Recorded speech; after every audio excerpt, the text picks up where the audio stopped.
have security passes because they were children. And Right. they'd start out watching them run. Yeah. And that's how, they got a different version of the story because the adults, they had to have a security pass to get on here. They were doing a lot of, top secret stuff and training, but they didn't want these men disturbed by the press. Again, that's why the book wasn't written until now. These, they kept people out. But my father, he was a bat boy. He had his own little cut down uniform.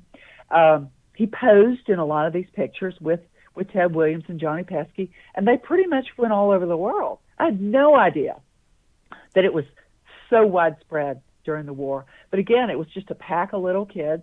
Even the Hall of Fame has some of these pictures.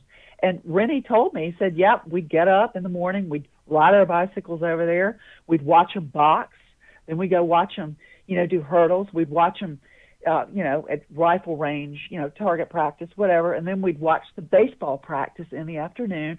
They would, get water, they would, run after the balls, they would, hand them the bats, and then occasionally they would travel with them to the games. And one of them, the man who's became an admiral, Admiral Jerry Holland, told me that he used to hand out chewing gum to the players on the bus. And again, these guys would train all day. They'd get in a bus in the afternoon, and they'd go play a night game somewhere. And occasionally, the Bat Boys would go with them. Truly, I'm sitting here listening It's to you. crazy. It is. Well, and what's also cool, then, is that some of these the calls you're getting from some of these guys. I mean, it's just Yeah. like Oh yeah. it's keeping it alive in your life, which is just a credit to your dad. Obviously, the impact your dad had on these guys, right? Which is really cool.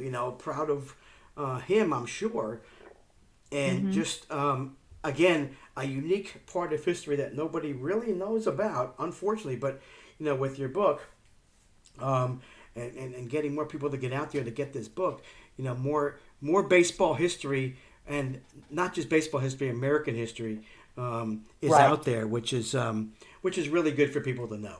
I actually sent this when I was promoting my show to the show tonight.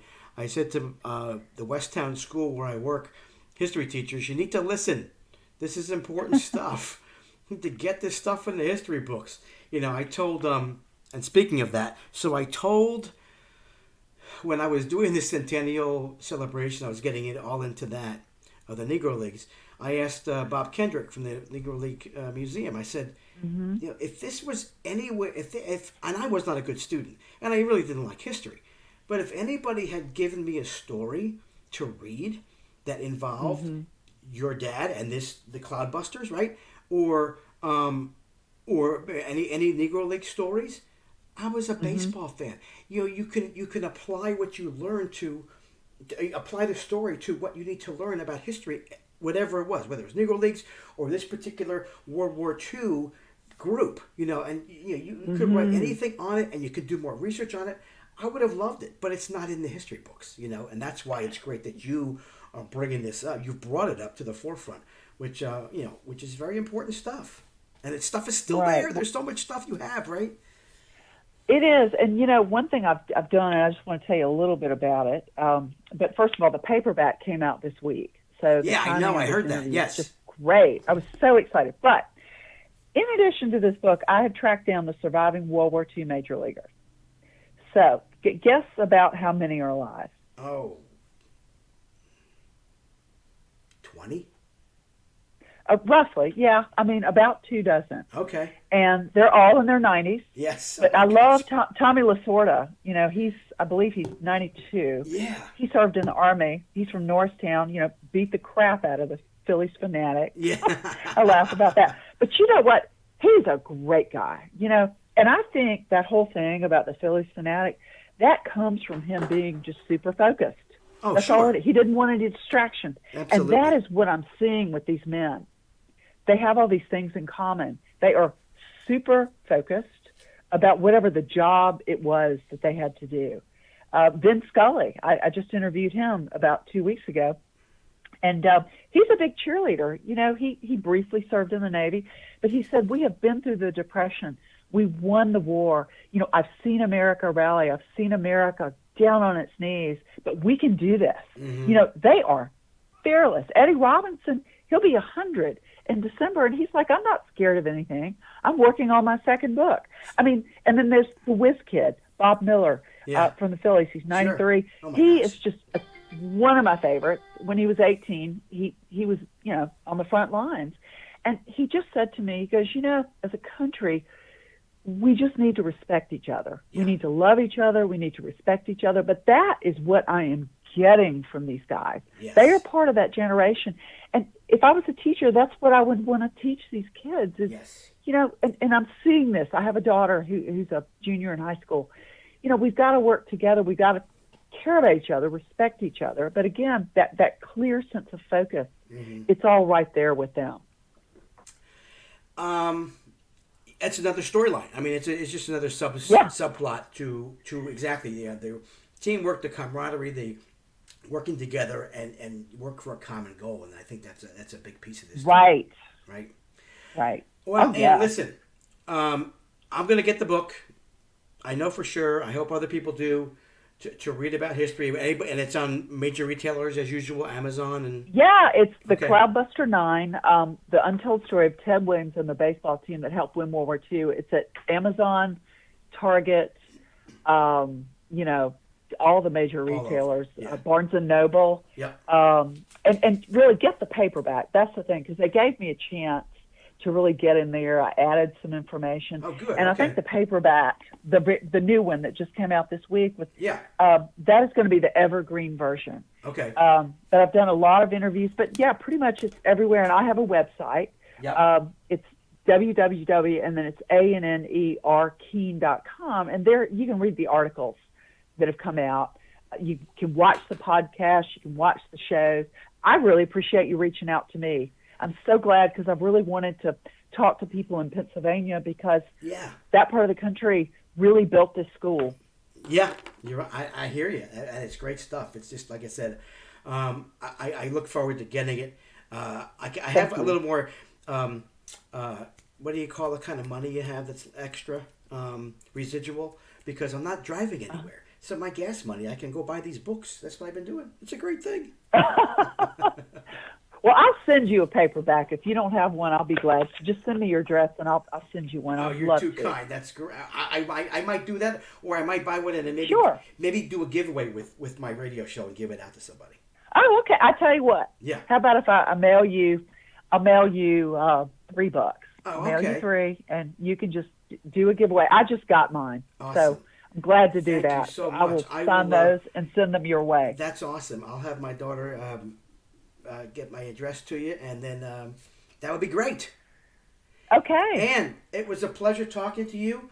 I'm glad you're well. Thank you for the education. It's very much appreciated. And at some point, I tell my guests that come on, when I see you in person, whenever that's going to be, I'm giving everybody a big hug to thank them for doing Oh, well, me too. And I hope to come up to Pennsylvania. I was going to, but with COVID and Yeah. all that, you know.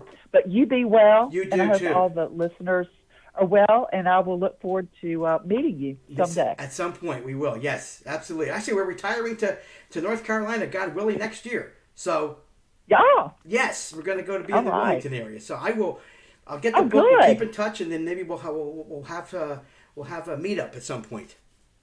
Perfect. All right. Amy. Thank you so very much. Thank you for Take coming care. on. Have a great night and be safe. Uh-huh. You too. Take care. care. Bye-bye.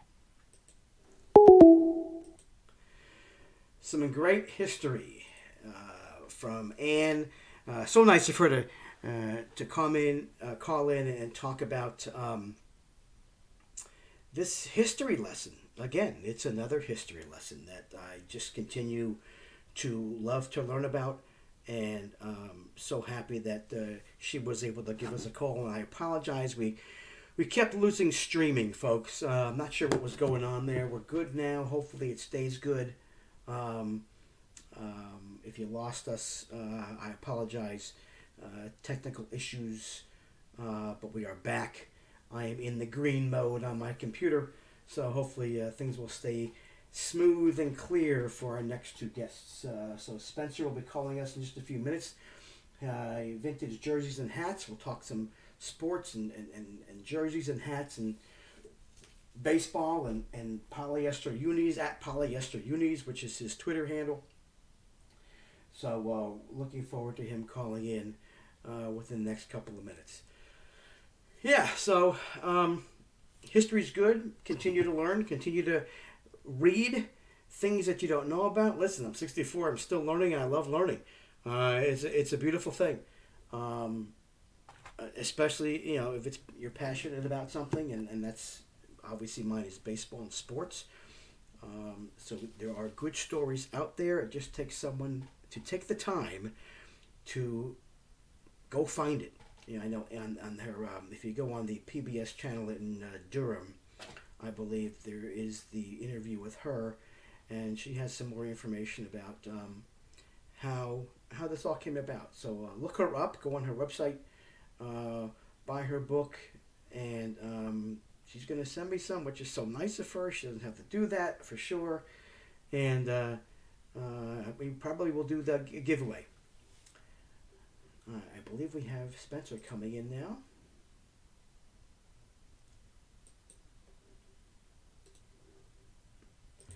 Hello, Spencer. How are you, sir? I'm doing wonderful. How are you doing today? I'm doing just fine. I just hope my studio streaming doesn't break up like it was during the first caller. So let's keep it in the green. Give me some good luck from Portland, Oregon, Spencer. That's the goal, right? All right, buddy. That's awesome. So how was your weather out there today? We had a great day in Philadelphia. Really? Yeah. How was your day? Nice. Here in Portland, it didn't rain at all today. We're actually on pace for the least rain in April, and I think they said like 50 years, which, of course, not being able to play baseball doesn't help that very much, but it's beautiful right now. Yeah. Do you play? I coach. I'm past my playing career. No, you're not. No, you're not. Spencer, how old are you? I will tell you something. How old are you, Spencer? I am 44 years old. Spencer, I was playing in a men's senior league from 54 to 63. You're not past, buddy. Nice. It's great. I guess. Yeah. Well, I guess when I'm coaching, I try to play as much as I can. How's that? All right, that's good. That's good. But you gotta break it out there at some point. You never lose the love. When I restarted in this men's league, you don't know how hard the guys are throwing. You don't know, and it is hardball. Right. So you don't know how hard the guys are throwing, and they're throwing a lot of breaking pitches. A couple guys, get it up there, but not too bad, too hard to hit. But the first time you hit the ball solidly and you hear that crack of the bat, oh man, you know how that feels. Oh yeah. Oh yeah. Right? You don't feel it, right? You hit it solid, you don't feel it off the bat. Yep. Those are good times. Now I'm just happy when my kids can do that. That's true, right? A little more pride there, a little more excitement. That's right. All right, so Spencer, vintage jerseys and hats. Okay. So tell me a little bit about that. You said to me that you weren't really a collector. So what do you do with what do you have and what do you do with vintage? I can't talk. Vintage jerseys and hats. Well, I mean, the vintage jerseys and hats Twitter page is just sort of a way for me to put out stuff that I'm interested in.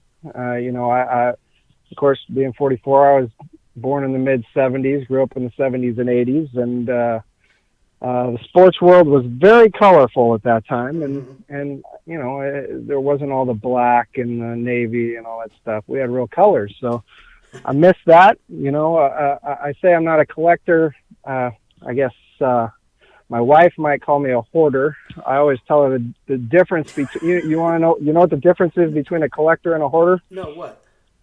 Space. That's a good one. I like that.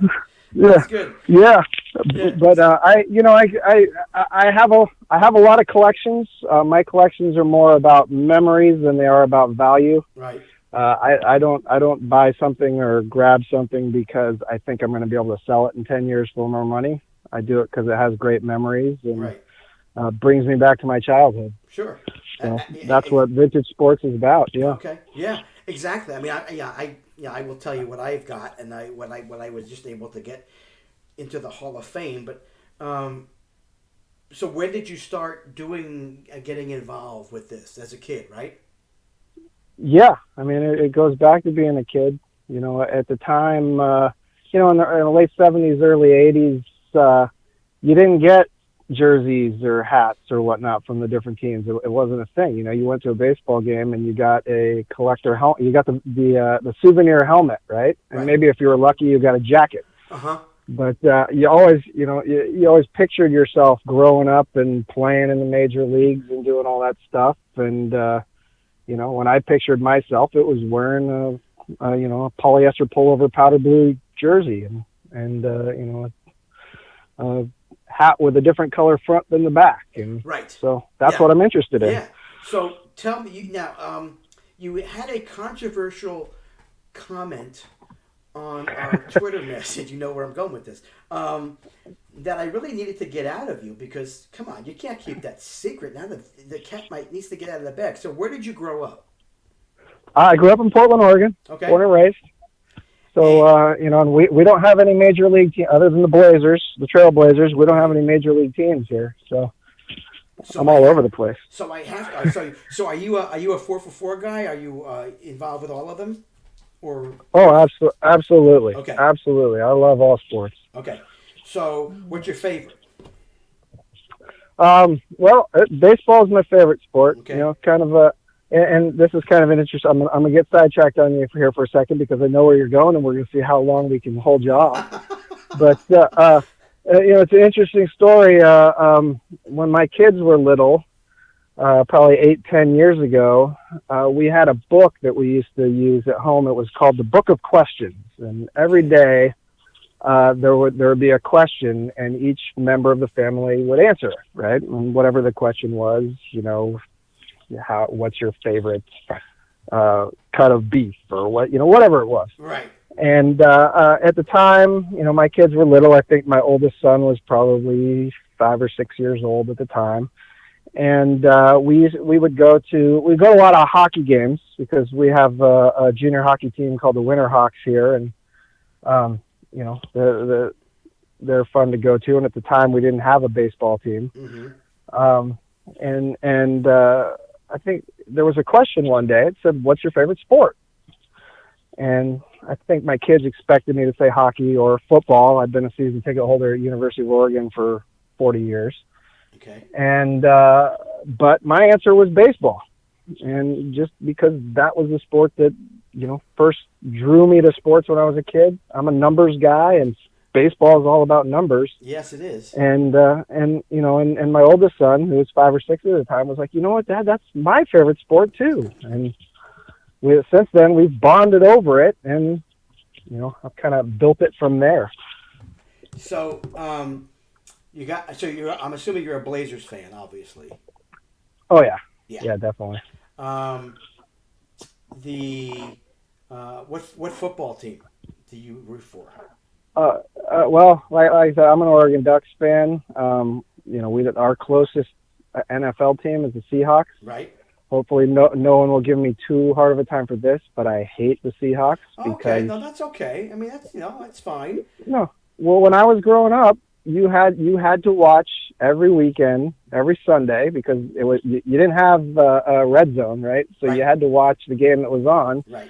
And no matter what, the AFC game of the week was going to be the Seahawks, and no matter how bad they were and how bad of a team they were playing. And I was not happy with that. So I've never been a big Seahawks fan. My NFL teams change from time to time. I'm kind of an underdog fan. Okay. So I used to like the Buccaneers. I liked the Eagles for a long time when Randall Cunningham was on the team. I was a big Eagles fan. Right.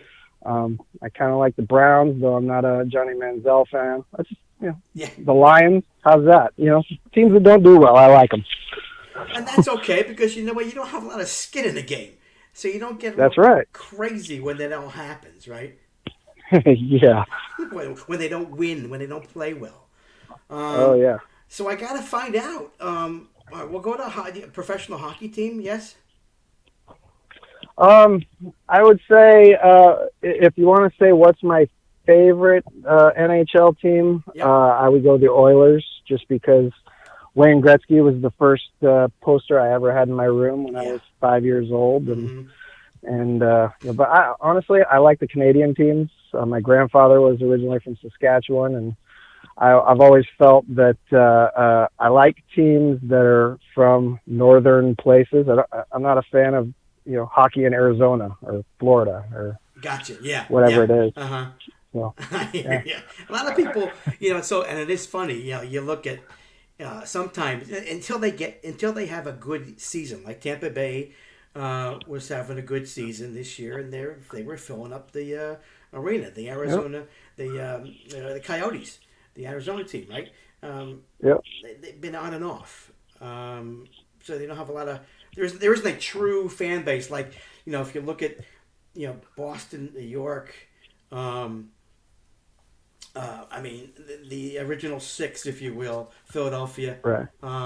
Yeah, those are the teams. Yeah, the cold weather cities is where your quote's supposed to have hockey. But Absolutely. While we're on as long as we're on hockey, my favorite hockey team, yeah, and no one would believe this, is the Kamloops Blazers of the Western Hockey League, who play against the Portland Winterhawks, by the way. okay, So that was just a place that that you kind of hit on while you're driving across Canada from time to time, and I became a big fan, and I actually some of my better vintage jerseys are game worn from the Kamloops Blazers. all right. So we're going to get into that in a minute, but I have to ask, drum roll, Uh-huh. please.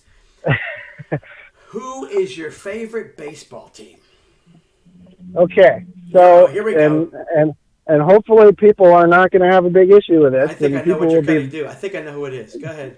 people. Well, I think it's based on what I told you before, it's one of two, but I don't know if it's going to be the one you think it is. But so I'm all about the polyester pullovers and the powder blue and whatnot. There's two teams that have never had polyester pullovers, but those were the good teams when I was a kid. 77, 78, 81. Dodgers and Yankees played in the World Series. Yep. You had to choose one. Mm-hmm. For me, I'm a loyalty guy. Tommy Lasorda bleeds blue. So do I. Okay. I'm a Dodgers fan. They were actually the original team to wear powder blue in 1944. Okay. But as far as and some of the people who follow my Twitter feed will notice that I do something called the polyester rankings on weekends. Okay. Where I'll take a year, like I did 1981 a few weeks ago. I did 1973 this past weekend. And I rank the uniforms for each of the teams from bottom to the best, to the most interesting, best uniforms. Oh, cool. And the Dodgers are consistently at the bottom. Not last. I think the Yankees are last, but the Dodgers are generally pretty close to last. Not because their uniforms aren't great, but because in the polyester pullover era, they are boring. Yeah, I have to think back to what they looked like. I have to think. I have to go back. I'll have to go on somewhere tonight after we're done and check that out. Yeah. If you've seen the Dodgers anytime, it's not much different from what they were any other time. Okay. How it is. And I was going to go with. It was either going to the top team I had for you that you like was going to be the Yankees. So. Yeah, I figured so much. Yeah, I figured that was. Listen, let me tell you this. So when I was in college in that year, 77s, and I graduated college then. I was a Met fan, and I tell people this all the time. Back from the 60s through the 80s, I was a Mets fan, but it was the great thing about baseball back then, and not so much now, is you had at least 4, maybe 3 to 5 superstars on every team. Yep. And that was the beauty of watching baseball back then. Because you knew if it wasn't your team on the game of the week, that you were going to get somebody. And whether it was Cincinnati and the Roses and the Benches and the Perezes, or the Dodgers with Davy Lopes and I can't even remember off the top of my head now who and Koufax is too old for me, but I did get to see him. They had Garvey, Say, Lopes, and Lopes, yes. Bill Russell. Bill Russell, yes. Yep. You had, and that wasn't just them; it was every team, and it was just okay. I'm going to watch the game because I want to watch these guys play, and that's where it was. I think back in the day, everybody could watch a game and enjoy it, even if it wasn't your team, because you only had one game on a week, and you got to see all these different teams play, and all these different teams had 3 to 5 stars, so it was really cool, really cool. Yep. So let's talk a little more. You do this survey, which is really cool. So what are your favorite jerseys and uniforms, and what are you looking for? Generally, a lot of it's just a feeling. You see a uniform and you think, man, that looks good. I want to watch that. And again, when I'm doing this stuff, it's not, especially when the games aren't on and whatnot, I'm not all about the Dodgers. I'm all about the uniforms. I'm all about, hey, and my kids love uniforms, and this is what I've noticed is kids love the different colors and whatnot, which I think, Major League is starting to work on a little bit, is getting colors back into it. But for me, I love powder blue. Love anything powder blue. The Phillies are great because they have the powder blue. Yeah. They have the red pinstripes. They had the zipper jerseys. Love that. I prefer the pullovers just because for me, when I'm buying it and I'm wearing it, it's easier. It's just like a T-shirt if it's a pullover. Right. To me, one of the best uniforms ever was the 1978 San Diego Padres. Oh yes. They only had for 1 year. They had yellow pants and white pants, and then they had white, yellow, and brown jerseys, and they wore combinations of those.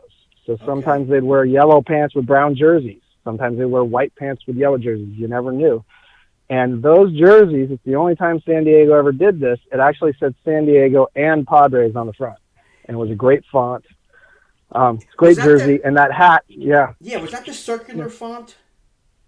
Like the roundish font? Yeah, it was kind of a roundish font. It was the San Diego on the top was more of just a regular thin font, and then the Padres was the round, fat font. And that was the year that they had the All-Star game in San Diego. So they had the All-Star patch on the sleeve, and of course they had those, what they call the bell hats, which is a great style. You don't see it very often, but it's a great style where the different color front doesn't take the whole thing. It's shaped like a bell. Right. And that's always a great thing for me. Besides that, I love the Expos pinwheel hats. Love a pinwheel hat. Anytime I see a pinwheel hat, if I'm not buying it, I'm wishing I was buying it. Yeah. How many? Here's a big question. How many do you have? How many of what? Jerseys. Jerseys. And again, I'm not going to give you a number, and I haven't counted in a while because if my wife ever finds out the actual numbers, I got you. I will be in trouble. I would say I have probably at least a couple hundred jerseys, and I would not be surprised if my hat collection is well over 1,000 at this point. I'm not going to say hoarder. You're a collector.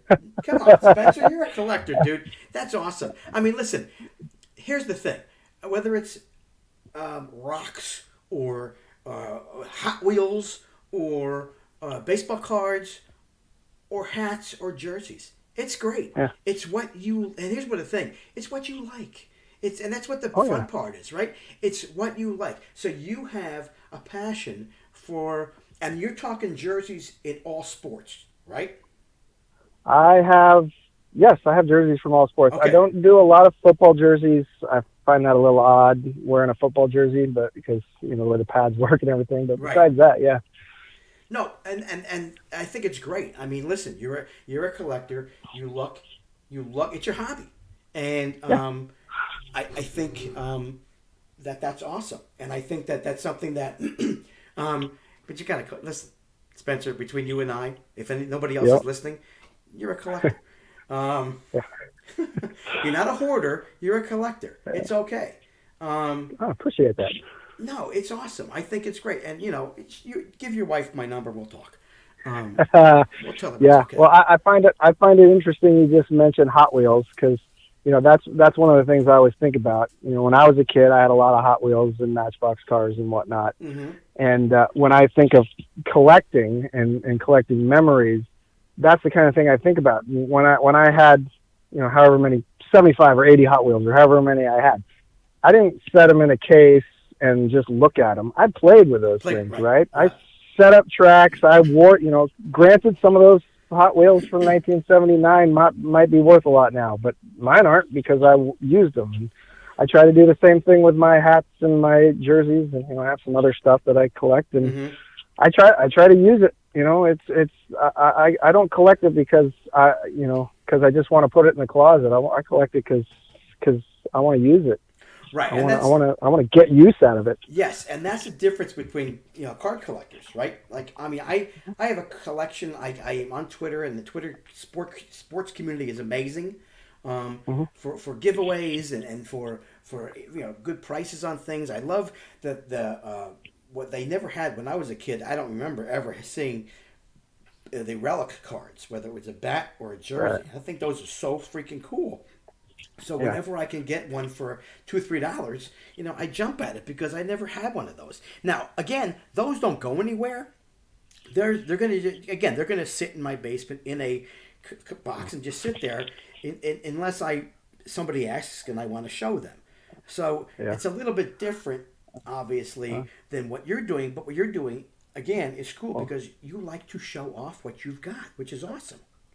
Well, and I tell you what, I use my baseball cards every day on my Twitter feed because I've got a box from every year from 1970 to mid 80s, and that's part of what I do when I'm tweeting. Is I'm not somebody at some point I think tweeted at me, Google must love you. Yeah, I use Google to find stuff, but I'm not like getting on Google and saying, tell me what to do. Right. I'm going through my cards and I'm saying, hey, this was an awesome card. Right. I should tweet about this. Or this is an awesome jersey. Or this guy had an awesome name or whatever it is. Yeah. This is something I would want to see on Twitter. Is there something that you haven't gotten yet that you're looking for? Well, there's always something that I'm looking for. Listen, can I tell you something really funny? So my wife and your wife probably think, don't you think you have enough? And I say, never. You can never have enough of this stuff. So we're on the same page here, my friend. That's good. No, I just ordered off of eBay 100 1976 Topps cards. Oh, did you? Okay. I have, I don't know how many 1976 Topps cards. I don't have a ton of them, but I have a bunch of 1976 Topps cards. Chances are when I get this batch of 100, I will already have at least 75 or 80 of them. But it's great just to look through them, and hey, this is something new to look through, and it's fun to do. So, have you ever found a uniform, a jersey, or a hat that you didn't have by looking at cards? That you had, and you saw, oh my gosh, do I even have that? It happens from time to time, mostly with minor league type stuff. I really like minor league stuff too. The hard part with minor league these days, minor league is great these days because they got so much colorful stuff. We have a team that just came out here in the Portland area. It's actually a suburb of Portland called Hillsboro. They're called the Hillsboro Hops. Okay. And I think they started about 6 or 7 years ago out there. And they've got different, powder blue uniforms and different stuff. And, it's really cool. And a lot of the minor league teams are doing that. The one thing that, turns me off a little bit, although not enough to not buy some of this stuff, but I prefer a hat. My favorite hats are the ones with like a letter logo or some kind of the letter, the initial of the team is prevalent as opposed to a cartoon. Okay. I'm not a big cartoon hat guy. I've got some. I'll buy them if the hat looks cool. But so every once in a while I'll come across like a minor league uniform. I think I did the other day. There was a team picture of the 1975 Hawaii Islanders. Ooh. And I've seen a lot of Islander stuff, and I have some Islander stuff. But in 1975, they had a version of the Tequila Sunrise jersey that I did not know existed. And I just found this picture the other day when I was doing a poll. And and I think they must have only used it for maybe 1, maybe 2 years, because they didn't have that when they were coming to Portland. Yeah, that's the great find for you. Yeah, Which is what you're all about, what you're doing. So we have the Lehigh Valley Iron Pigs. Do you have any of those? Oh, absolutely. You want to hear a story about the Iron Pigs? Yeah, go ahead. So, and I do have. I think I've got my son. My oldest son has 2 or 3 of their jerseys. He's grown out of a couple and is now on like his 3rd one.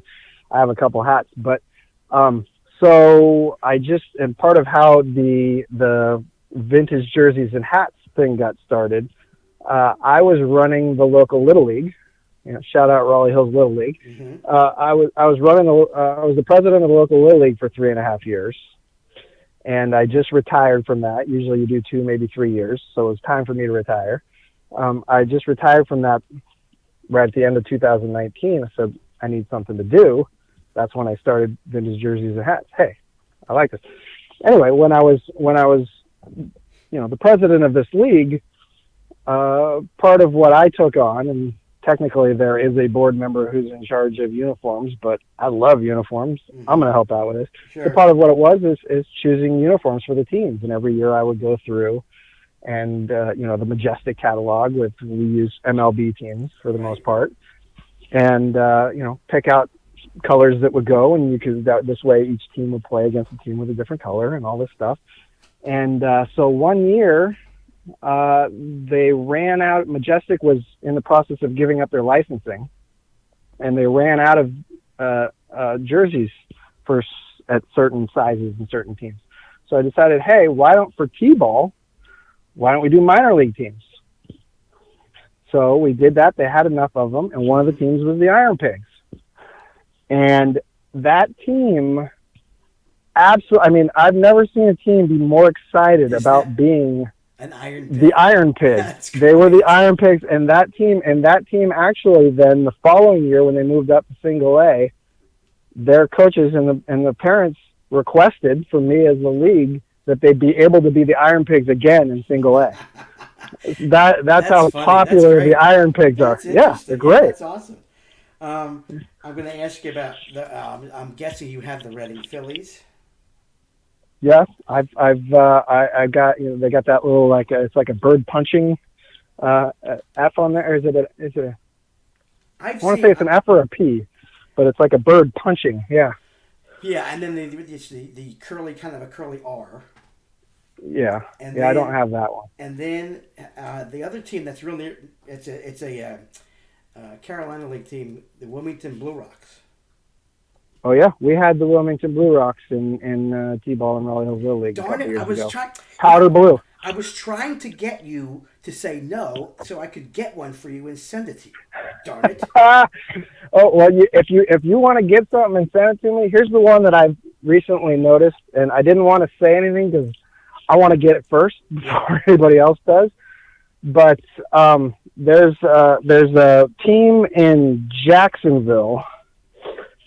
I believe they're called the Jacksonville Jumbo Shrimp, maybe. Oh yes, absolutely. I've heard that. But they have a throwback hat from when they were trying to think of what their team was back in the 70s and 80s.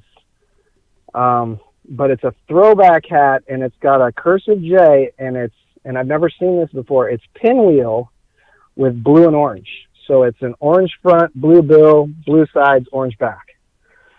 And that's the next one. If my wife lets me get anything, that's the next one. I got to order it straight from the team. So I usually try and order a few hats at a time. But that's the one I'm looking at right now. Okay. That one, okay. that one's pretty exciting. I'm gonna have to look that up just so I can see it. It's pretty cool. I will Google that for sure and look for that. Cool. Yeah. All right, listen. I hope. How's it going out there with this COVID-19 stuff? Yeah, well, nobody's real happy about it.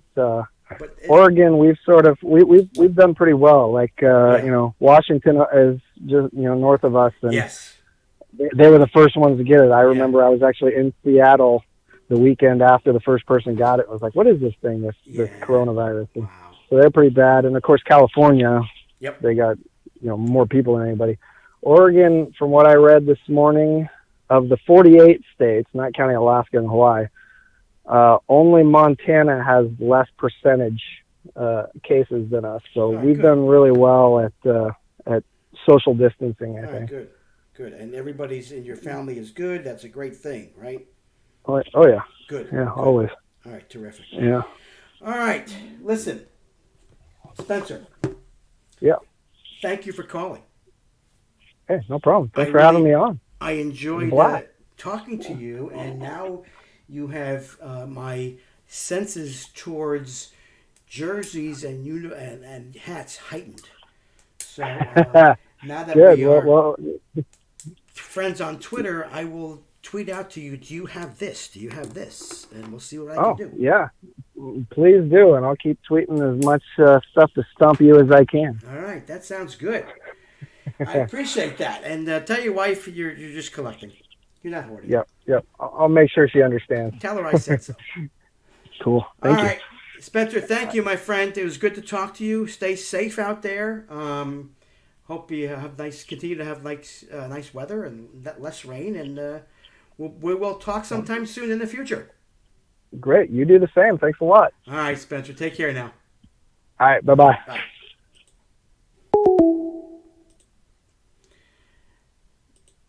So it was interesting hearing Spencer talk about he's not a collector. Well, I think Spencer is a collector. I don't know if that's because his wife doesn't want him to collect. But, and if he is a collector, I have to tell Spencer, you're a collector. Just admit it. It's okay. It's fun to be a collector. But he's got a better, the point that he makes is that he gets to wear them out. He gets to use them. And those of us who collect cards, not so much. We sometimes post them for sale. He doesn't sell his stuff. He keeps it for memory's sake. And that's a great thing if that's what he wants to do. So kudos to Mr. Spencer Hodes, because I think he's doing what he should be doing. And that's great. Okay, before we have Jack Fritz on from WIP Philadelphia, I'm going to give you one more sponsor to check out, and that's Jazz Sports, another online gaming platform that offers betting on sports, casino, and racebook, and they've been doing this since 1994. One of the most trustworthy sports books in the industry. It's a fun and secure environment for their clients. And their main objective is to ensure that Jazz remains one of the most respected brands in the gaming industry. Excuse me. They have same-day payouts. They can use Bitcoin to deposit withdrawal for security. Offers wagering on all U.S. sports and a great variety of international events with amazing competitive lines. And on top of that, they offer the best cash bonuses for all players, professional or recreational alike. They have more than 400 exciting games in their casino. And they take pride in the fact that their slots are set to 97% payback to give their players the best chance to win. They have the Kentucky Derby, which will be run later, Preakness, Belmont. We hope they all get run this year. And even the Dubai World Cup, all in one place. In Jazz, you have access to more than 200 tracks worldwide, 365 days of the year, and they pay full track odds. So join Jazz Sports and be part of the most trusted name in the gaming industry. Use promo code 12OZ Sports for a deposit bonus of up to 150%. All right, so I know that the NFL draft, received an amazing number of viewers, broke a record. For those of us who are just dying and in need of sports, that came at the right time.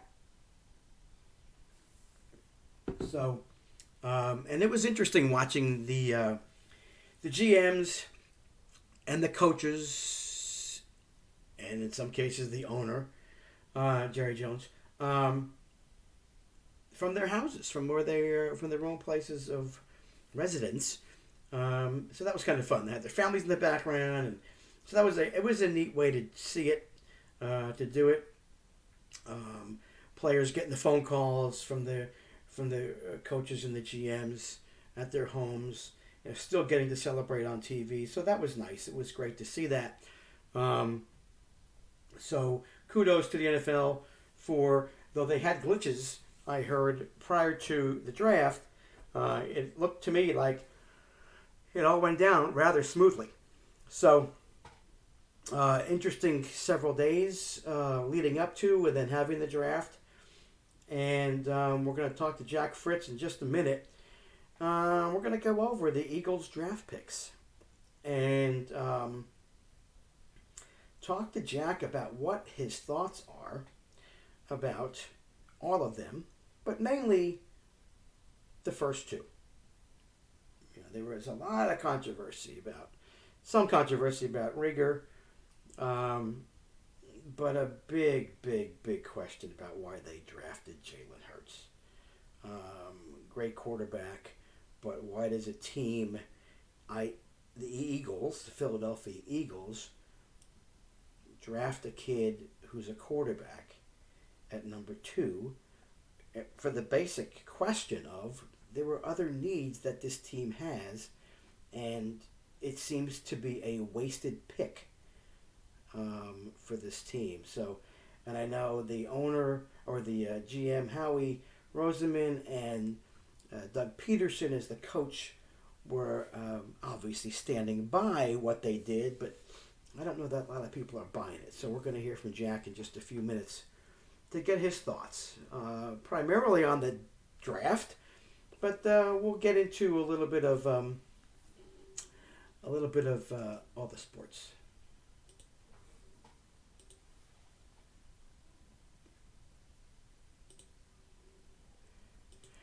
Hello, Jack. Hey, Mitch, how's it going? Jack, how the heck are you? Oh, I'm good. The Eagles drafted a quarterback in round 2, so it's been a fun couple days. I sure it has. Hold on a minute. Let me just get to some other pleasantries first, and then we're going to get into this. Did you happen to? So, how are you and your family? Everything's good. Okay. Yeah, everything's all good. Doing what we're supposed to do. Yeah. So, everything is great. Are you living in Philly? I'm assuming. I live actually in Ardmore, okay. Just outside the city. Okay. And where's family? Back in Westchester. So, okay, born so and they're raised so they're all Westchester. here. Okay. Yeah, so it's interesting. I work at Westtown School. Oh, awesome. Yeah, and we're, the kids are doing this distance learning stuff, and the weird thing is, we don't know, and, for all schools, but, obviously where I work at, what would you have thought about they not able to go through graduation? Yeah, that stinks. I know that if I wasn't able to, play senior year baseball, I would have been devastated. So I feel so bad for all the seniors. It's got to be tough. But what's interesting, Jack, what I have found, like we did with the draft, everybody has gotten pretty creative about providing entertainment. Haven't you seen that on Twitter and on TV? And hasn't it been amazing what's happened? Yeah, it's been really cool to see. It kind of feels like it's a bit of a rallying point for everyone. And I'm lucky enough that I am able to go to the station every day, so I'm not inside the house every day. Yeah. So I think that's almost been nice to kind of hopefully not going crazy inside of a house all day. So I've been lucky that way. But yeah, it's all the stuff you see. I mean, people are just like all the contraptions they come up with. Yeah. To, keep themselves occupied. It's pretty awesome. And again, I don't get into it, but what MLB has done with the games, and all the esports, and even there's kids at Westtown who are having an esports basketball tournament for kids who want to enter. Yeah, I mean, it makes sense. I mean, esports are kind of, it's a good time for them. I mean, they can kind of take over the market here in a sense. I mean, they're the only really live sport that's exactly. going on. So, Yes. Makes sense. I'm sitting at night checking on replays. Here, listen to me. So listen to my. We'll get to the draft in a second. So listen to me, the knucklehead. So I'm watching the Phillies game, and I'm watching Hector Neris walk two guys in the ninth inning. I'm getting mad. Yeah. From a game 2 years ago. A live game. Yeah, well, I mean, baseball is a way of sticking with you to where it's like, oh, that still sticks in my craw. Oh, Hector, throw a freaking strike. This was 2 years ago. You still can't throw a strike. Well, maybe if they won that game, they wouldn't have collapsed down in September. That's... So that could have been the turning point. You never know. My gosh! So they won the game anyway. I mean, his splitter was working that game, so it was good. It wasn't last year. Oh my gosh! All right, Jack, you ready? Yes, sir. So hopefully my daughter is listening in California. Sarah, if you're listening, we have an expert here, and we're going to talk. She's an Eagles crazy person. All right. Awesome. So, Jack, the first pick. What was your thought? I love Jalen Reagor. I saw a couple people. We had experts on the show like all throughout the week before, 2 weeks prior, and it felt like they kind of had Jalen Reagor as like their fifth, sixth guy, and I loved him. I loved him behind the Ruggs, Judy, CeeDee Lamb. I know a lot of people had Justin Jefferson as number 4, and honestly, I don't get the Justin Jefferson thing. Every time I watch him, I was amazed at how little separation that Justin Jefferson was able to create. And I think if you're going to consistently win in the NFL, especially in today's game with the, on the outside, you're going to have to be able to create some separation. And when I watched Jalen Reagor, just no one could stay in front of him. And every time I watched him, I was blown away at two things. One, how bad his quarterback was. Okay. Like his quarterback at TCU, his quarterback at TCU was so bad. So when I factored in, Carson Wentz throwing to him, I was like, oh, this is going to be way better. And I couldn't help but think, what would Jalen Reagor have been doing at LSU in the slot as like the fourth receiver with Joe Burrow as the quarterback? Like, what would his numbers have been? So I was really happy with where they went. I would have gone up and tried to get CeeDee Lamb. Right. But if the consolation prize is Jalen Reagor, I'm fine with it. And I think he's going to be the first receiver they've really hit on since Macklin. Okay. I'm excited. I'm really, really excited for Jalen Reagor. Is he the one that I heard had this like amazing vertical, 42-inch vertical? Is that what I heard? Yeah. Okay. Yeah, he had a 42-inch vertical. So like at the combine, he didn't test that well. I think he had a nagging injury, and then he had his own pro day. So like at the combine, he ran a 4.43. Right. And then at his personal pro day, he ran like a 4.27. So a big. And every time you watch him on film, it's like this guy's not a 4.4 runner. This guy's at least in the 4.3s, 4.2s. So I thought that tape he looked way more explosive than maybe he looked in Indianapolis. Right. And then, so what I also heard after he was picked was that he could be one to go to for Carson to throw it up a little bit higher, kind of like an Ertz. He's what? He's 5'10", Reagor, and he can get up another almost 4 feet. Then he could throw it into the end zone, the red zone when they're there. Yeah, I mean, obviously you'd like your receivers to be, their red zone threats to be 6'1", 6'2", right, and go up and get the ball. But if you can go up and get the ball, you can go up and get the ball. So I don't really care what his size is. He has done some jump balls down at TCU. So I don't know if it's going to be like their first design play in the red zone, but I think he would definitely be an option. I'd more like to see him just beat his man straight off the punch and just go for a touchdown that way. Just go.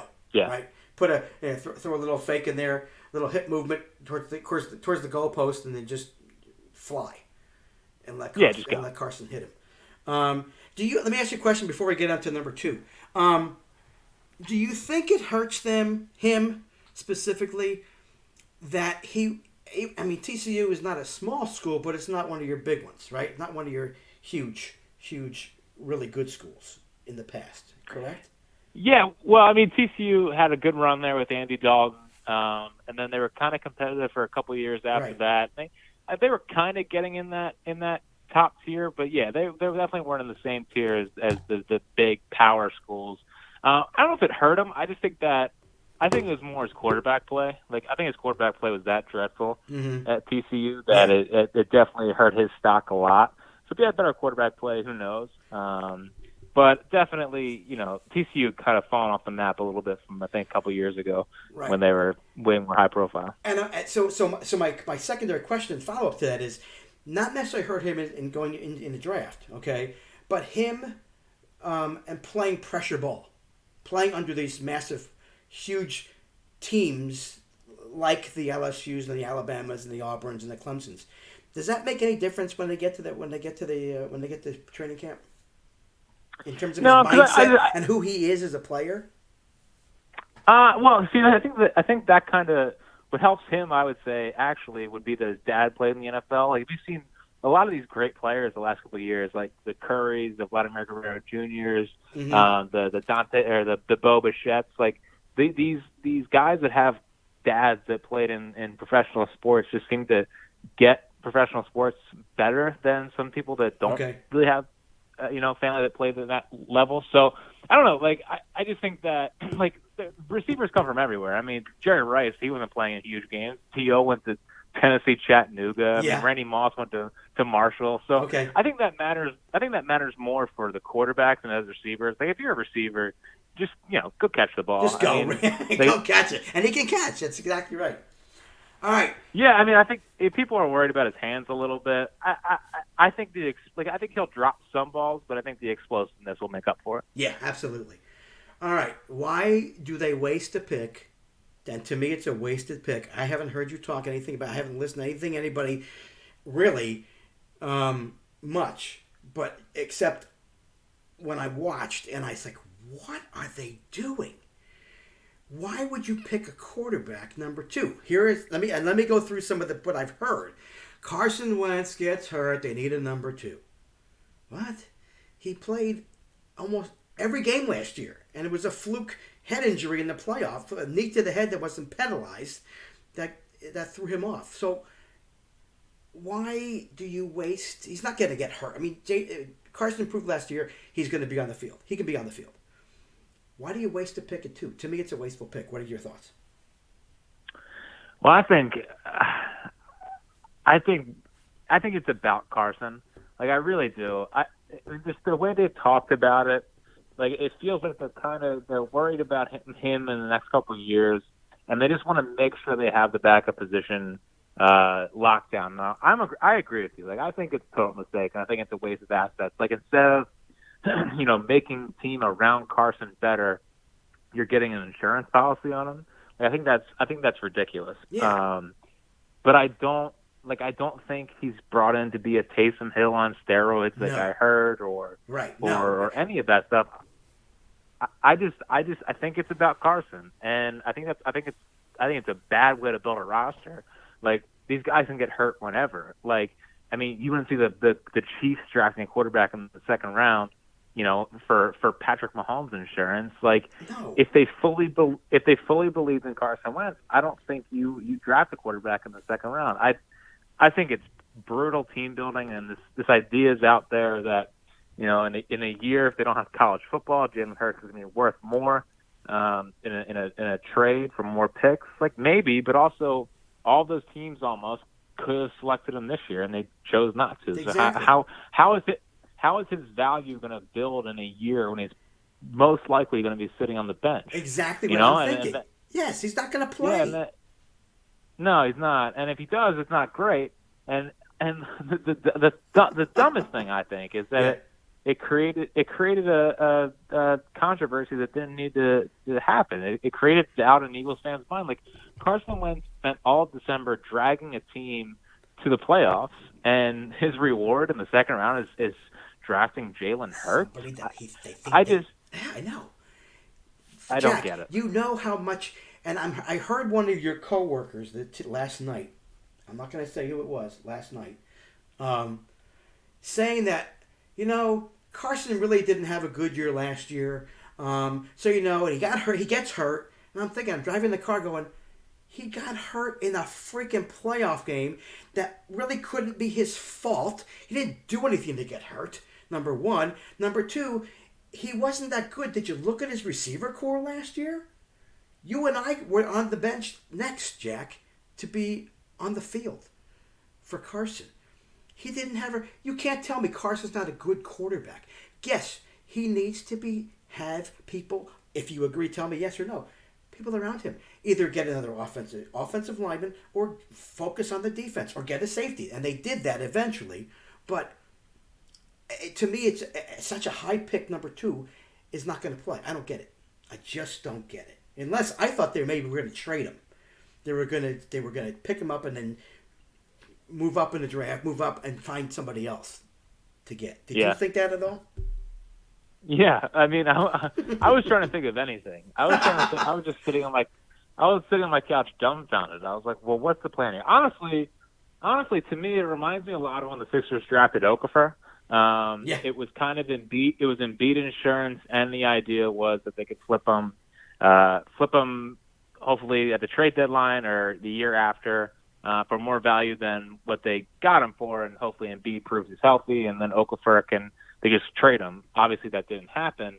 But that's the only thing that really came to my mind was, well, this is kind of what the Sixers did with Embiid. I mean, Embiid and Wentz are kind of similar. Mm-hmm. I mean, I don't think Wentz is injury prone, but he gets injured. Right. I mean, it's just a fact.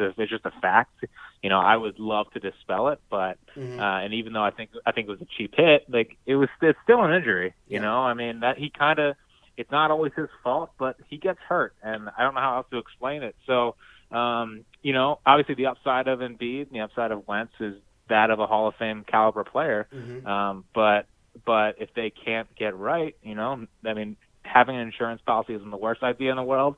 Just like taking one in the second round when you're not helping the quarterback that you just paid $128 million to yes. is ridiculous. Yes. So I have not talked myself into it like I've seen a lot of people. Are you there? Yeah. Okay, I'm sorry. I had a question for you, and I forgot what it was going to be. So they picked up. Were you surprised? Because, again, typically this team will draft an offensive or defensive lineman. Were you surprised they didn't pick one up sooner? And what are your thoughts on on the safeties that they picked up? Well, yeah, I mean, because the one guy that was there and they didn't take instead of Hurts was A.J. Espenza. And, I mean, from what I've seen, he seemed like a pretty decent player out of Iowa.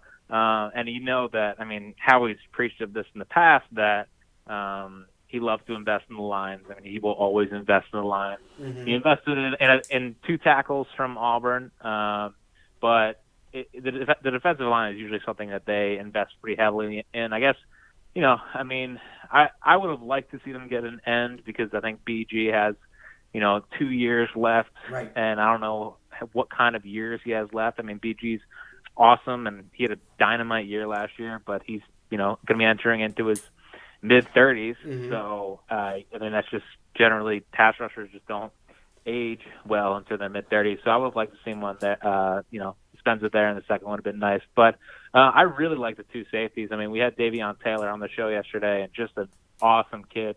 I know they drafted him as a linebacker. Mm-hmm. He seems like that classic modern. Yeah, but he's like a modern NFL player where they're going to want him to play linebacker, play safety, maybe play some nickel. And because like Malcolm pretty much played linebacker most of last year anyway, even though he's obviously not a linebacker, but that's kind of what where the positions kind of evolved. So, and Davion Taylor, just listening to him, I was like, wow, this guy's awesome. The problem with him is that he's definitely not developed. Like he played like a game and a half in high school. Seems like he's really raw, but the upside is pretty tremendous. I mean, he's a superb athlete. So, and he seems like a really bright kid. So that seems like a really nice pick. Seems like maybe a little bit of a reach in the 3rd round, but the guy they got in the 4th round seems like a makeup for that. I mean, I don't know how K'Von Wallace was there in the 4th round. I just don't know. You were surprised, huh? Yeah, he looked like a 3rd round, late 2nd round pick to me. And the fact they got him where they did, I thought was massive. So, I think those 2 are going to be your safeties of the future. I think they realistically got 2 future starters Maybe Davion takes a little bit longer to develop, but I think Kevon's going to come in from day one and be a nice, solid player. I mean, Jalen Mills, he's only on a 1-year deal, and then McLeod has 2, but I think only the first one's guaranteed, so he kind of seems like he might be on a 1-year deal. So, you hope the Eagles just drafted their future starters. Yeah, and you got Slay that came in, right? Right. So I mean, Slay's obviously Slay's great. I mean, a 3 and a 5 for Slay's good, and then obviously the contract. The other side is obviously the issue. I mean, you don't know if it's going to be Sydney, Rasul. I mean, there's a huge question mark on the other side of the field, but at least they have the one side locked down. Although CeeDee Lamb going to the Cowboys doesn't exactly make me feel great with Amari Cooper on the other side. Yeah.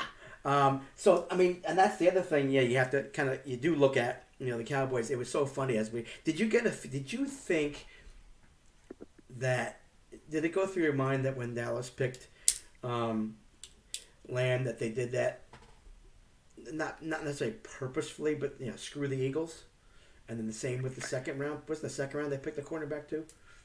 Or defensive back? Yeah, I mean, maybe it's all repayment for the Dallas Goedert pick, but maybe. But I don't know. Yeah, well, I think the CeeDee Lamb. I mean, I know the Eagles have been. It's been pretty reported that they try to get up there and try to get in front of the Cowboys and take them. So yeah, I think, and you saw the smile on Jerry's face. Yes, I mean, Jerry was very happy with Jerry. You son of a gun, you. That was interesting. Yeah. Let me go back real quick to Hurts again. Do you think so? Who was responsible for making this pick?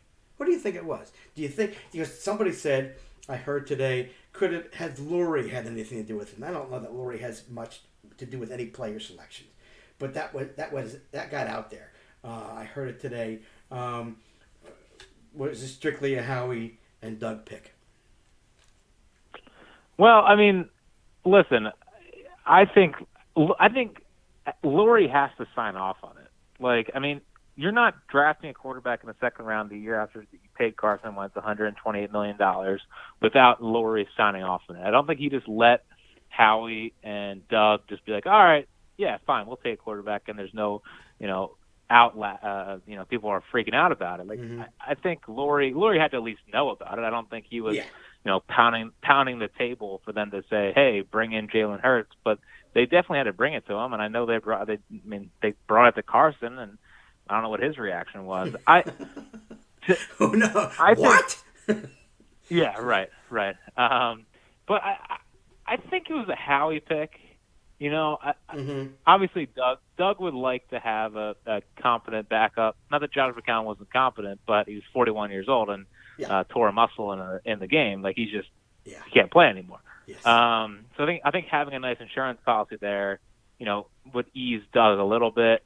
But to me, it screams Howie, wanting to get an asset, and and if it's an insurance policy, fine. But if he can flip Hurts in a year or two and get more back than what they gave up for him, that's why I think it's a Howie thing. And I'm thinking the same thing. I'm thinking, they might just, he's not going to play, but they can't be that stupid to take this guy and not get a return, especially at number 2. So I'm thinking, thinking, one of the thoughts that came through my head was, they're going to probably, I bet you they trade him. I bet you they flip him at some point to get something that they see that they need. And maybe it's a defensive lineman, an offensive lineman, whatever. It remains to be seen, Jack. It remains to be seen what's going to happen. It's going to be weird. I mean, the first time Carson ever throws a guy, we'll start getting the Jalen Hurts calls. And then if he plays and moves the ball, I mean, every city loves the backup quarterback. So I don't know, like, if they took Jalen Hurts in the third, fourth, like, it's not that big of a deal. Right. It's the fact that they took him at 53. Yes, it's nuts. It's nuts. All right, real quick, I've got about 7 minutes with you. So what do you see happening, Jack? Have you heard anything? I didn't read anything that came out. I think it was actually today about the prospects for baseball starting back up again. Have you heard anything? Haven't heard anything, but the report that came out today was pretty encouraging. Bob Nightingale came out earlier today and said that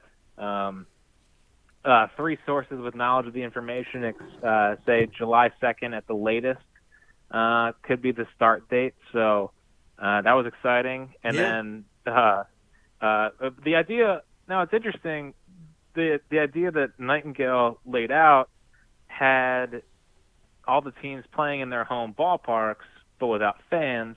Obviously, that's a deviation from the whole Arizona and Florida plan. So they'd be playing at their home stadium, which obviously would help a lot with families. You know, these guys being able to see their family, which seemed like a pretty big hold up for the Arizona plan. And then I guess it's going to be 10 teams for the division. So you have all the teams in the East playing each other, all the teams in the Central playing each other, and all the teams in the West playing each other to kind of keep travel limited. They'll play a 100-game schedule and go from there. I mean, it seems like a nice plan on paper. I mean, if the big sticking point was having these guys not being able to see their families, this seems to take care of that. And, you know, I think actually being able to play in their home ballparks, it'll kind of still have the feel of baseball. I mean, without the fans, it would obviously stink, but you know, just give me baseball. I want to see. I just need to see baseball. And it was so unfortunate. Did you get the feeling that during spring training that these guys are really starting, not necessarily the pitching, but the offense was really starting to come and they were feeling it.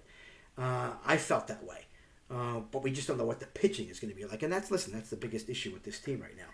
Those 3. Yeah, I mean, they were looking dynamite before this whole thing came down. Like the offense, they looked like they had a new approach. They looked comfortable, and just in listening, like we were down there days before the whole thing got shut down. Like we got down there, and then came home Wednesday, and Friday everything was shut down. So like we were kind of the last ones down there, and just in talking to the guys, like man, they're fired up about Brian Price. They're fired up about Girardi. It just felt like a breath of fresh air. Oh my gosh! Yes. Yeah, I feel like, man, if they just gotten started, I mean, like the thing I keep coming back to is that Joe Girardi won like 77 games with a payroll that was like $20 million with the 06 Marlins. Yeah. Like, what's he gonna do with this team? Like, I know. I've long been a proponent of managers don't really matter that much, but for me the Kapler thing changed it, and seeing Girardi, and sure, like their decisions on the field don't really affect the game too much. Like it's more the players, but just the motivation and the energy and all that was there. All that was there, and the ability, hopefully we get it back. Yeah, and the ability to teach and to have them, the players, listen to these guys who know what the hell they're talking about, as opposed to Mr. Coconut Oil and his cronies. Now, I will tell you this, as a hockey person, as a hockey fan, historically a Ranger fan, I was happy to see where they were going. But I love watching this Flyers team this year. Oh my gosh, Vigneault was the key guy, don't you think? This team was playing really well. Yeah, I mean, I am not the biggest hockey guy in the world, but they had me excited. You know, I'm a bigger Sixers guy than a Flyers guy, but I was not watching Sixers games to watch the Flyers, and it was really nice getting back into them. And I just feel so bad for Flyers fans who have waited, I don't know, 10 years for this team to show a pulse, and they were gelling at the right time. I mean, they were the hottest team in hockey when the whole thing shut down. They were, Jack. I mean, I loved watching hockey. I love watching hockey. I'm a Ranger fan, and you know, we had our time in '94. It was a while ago. And listen, the Flyers, I know the history of the Flyers too. But and I'm very objective when I watch the Flyers because I don't root for them as my team. But to be able to have seen what they have done, what they were doing, defensively, offensively, they were clicking, and you have to think that Vigneault, who the Rangers had, was making a huge bit of difference with this team, and it was. It's just too bad because who doesn't like watching really good hockey? Yeah, I kind of felt the way the Flyers were playing for Vigneault felt like how the Phillies were going to play for Girardi. Absolutely, like they had the same kind of feel going from someone who didn't have the experience to someone who's very experienced in the manager and head coach position, I think was massive. And I think we would have seen the same thing with the Phillies thing. I mean, yeah, I just don't know what's going to happen, unfortunately, with this. I mean, I would. Can I go to a game, people? I want to go to a game. Oh my gosh! I don't know if you're gonna. I don't know What if do you're you gonna think? be able to go to a game. So I think the first time you see fans in stands will be opening day 2021. Really?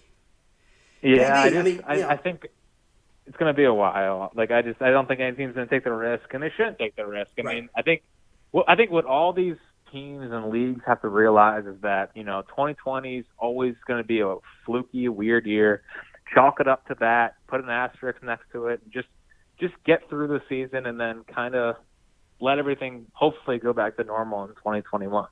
Yeah. I mean, I was talking to my sister a couple of weeks ago, and she's up in North Jersey, and it's she's half hour from the city, and it's a ton of obviously it's the hotbed of the pandemic, and she says I'm not going anywhere with people until there's a vaccine. And I said to her, I said, nah, it's like, yeah, you're kind of right. You just, can you take the chance? And we're not, you're a young guy. I'm not really that young, and my family isn't that young. And you just never know what's going to happen with this thing, and that's the scary part. Right. So yes, in terms of player, family safety, fan safety, you're probably right. As much as I hate to admit it, you're probably right, and it's just the reality that we have to live in right now. For sure. It's but honestly, just keep people safe, Yeah. And like sports will be there. All that matters is people being safe. So if it's opening day 2021, that doesn't matter. Just make sure everyone's fine, and then go on from there.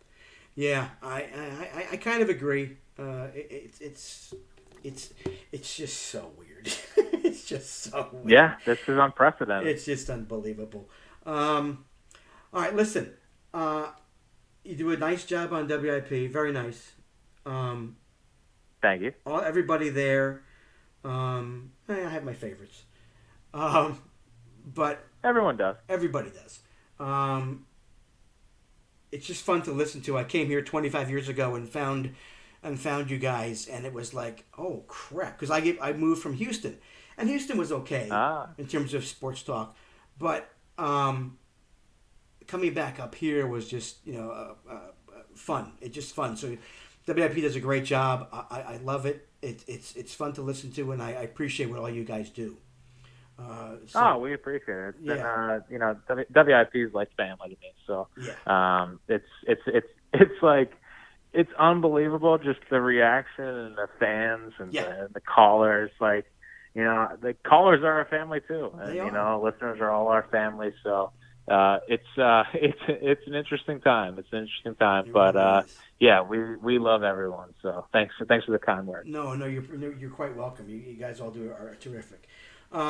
I appreciate, my friend, you coming on. It's been awesome. Great information. Really nice to talk to. And maybe at some point, Jack, we can do this again. For sure, anytime. Let me know. I would love to have you on again at some point in the future. Awesome. Thanks a lot, Mitch. Jack, be safe. Everybody at WIP, be safe. Thank you very much. Yep, no problem. Have a good one. All right, you too. Bye. All right, see ya. So that, thank you to Jack and all WIP. But also, it's also nice to know as a fan that you're kind of thinking the same way as some of these experts. That you think, well, why are they picking that? Why are they making that pick?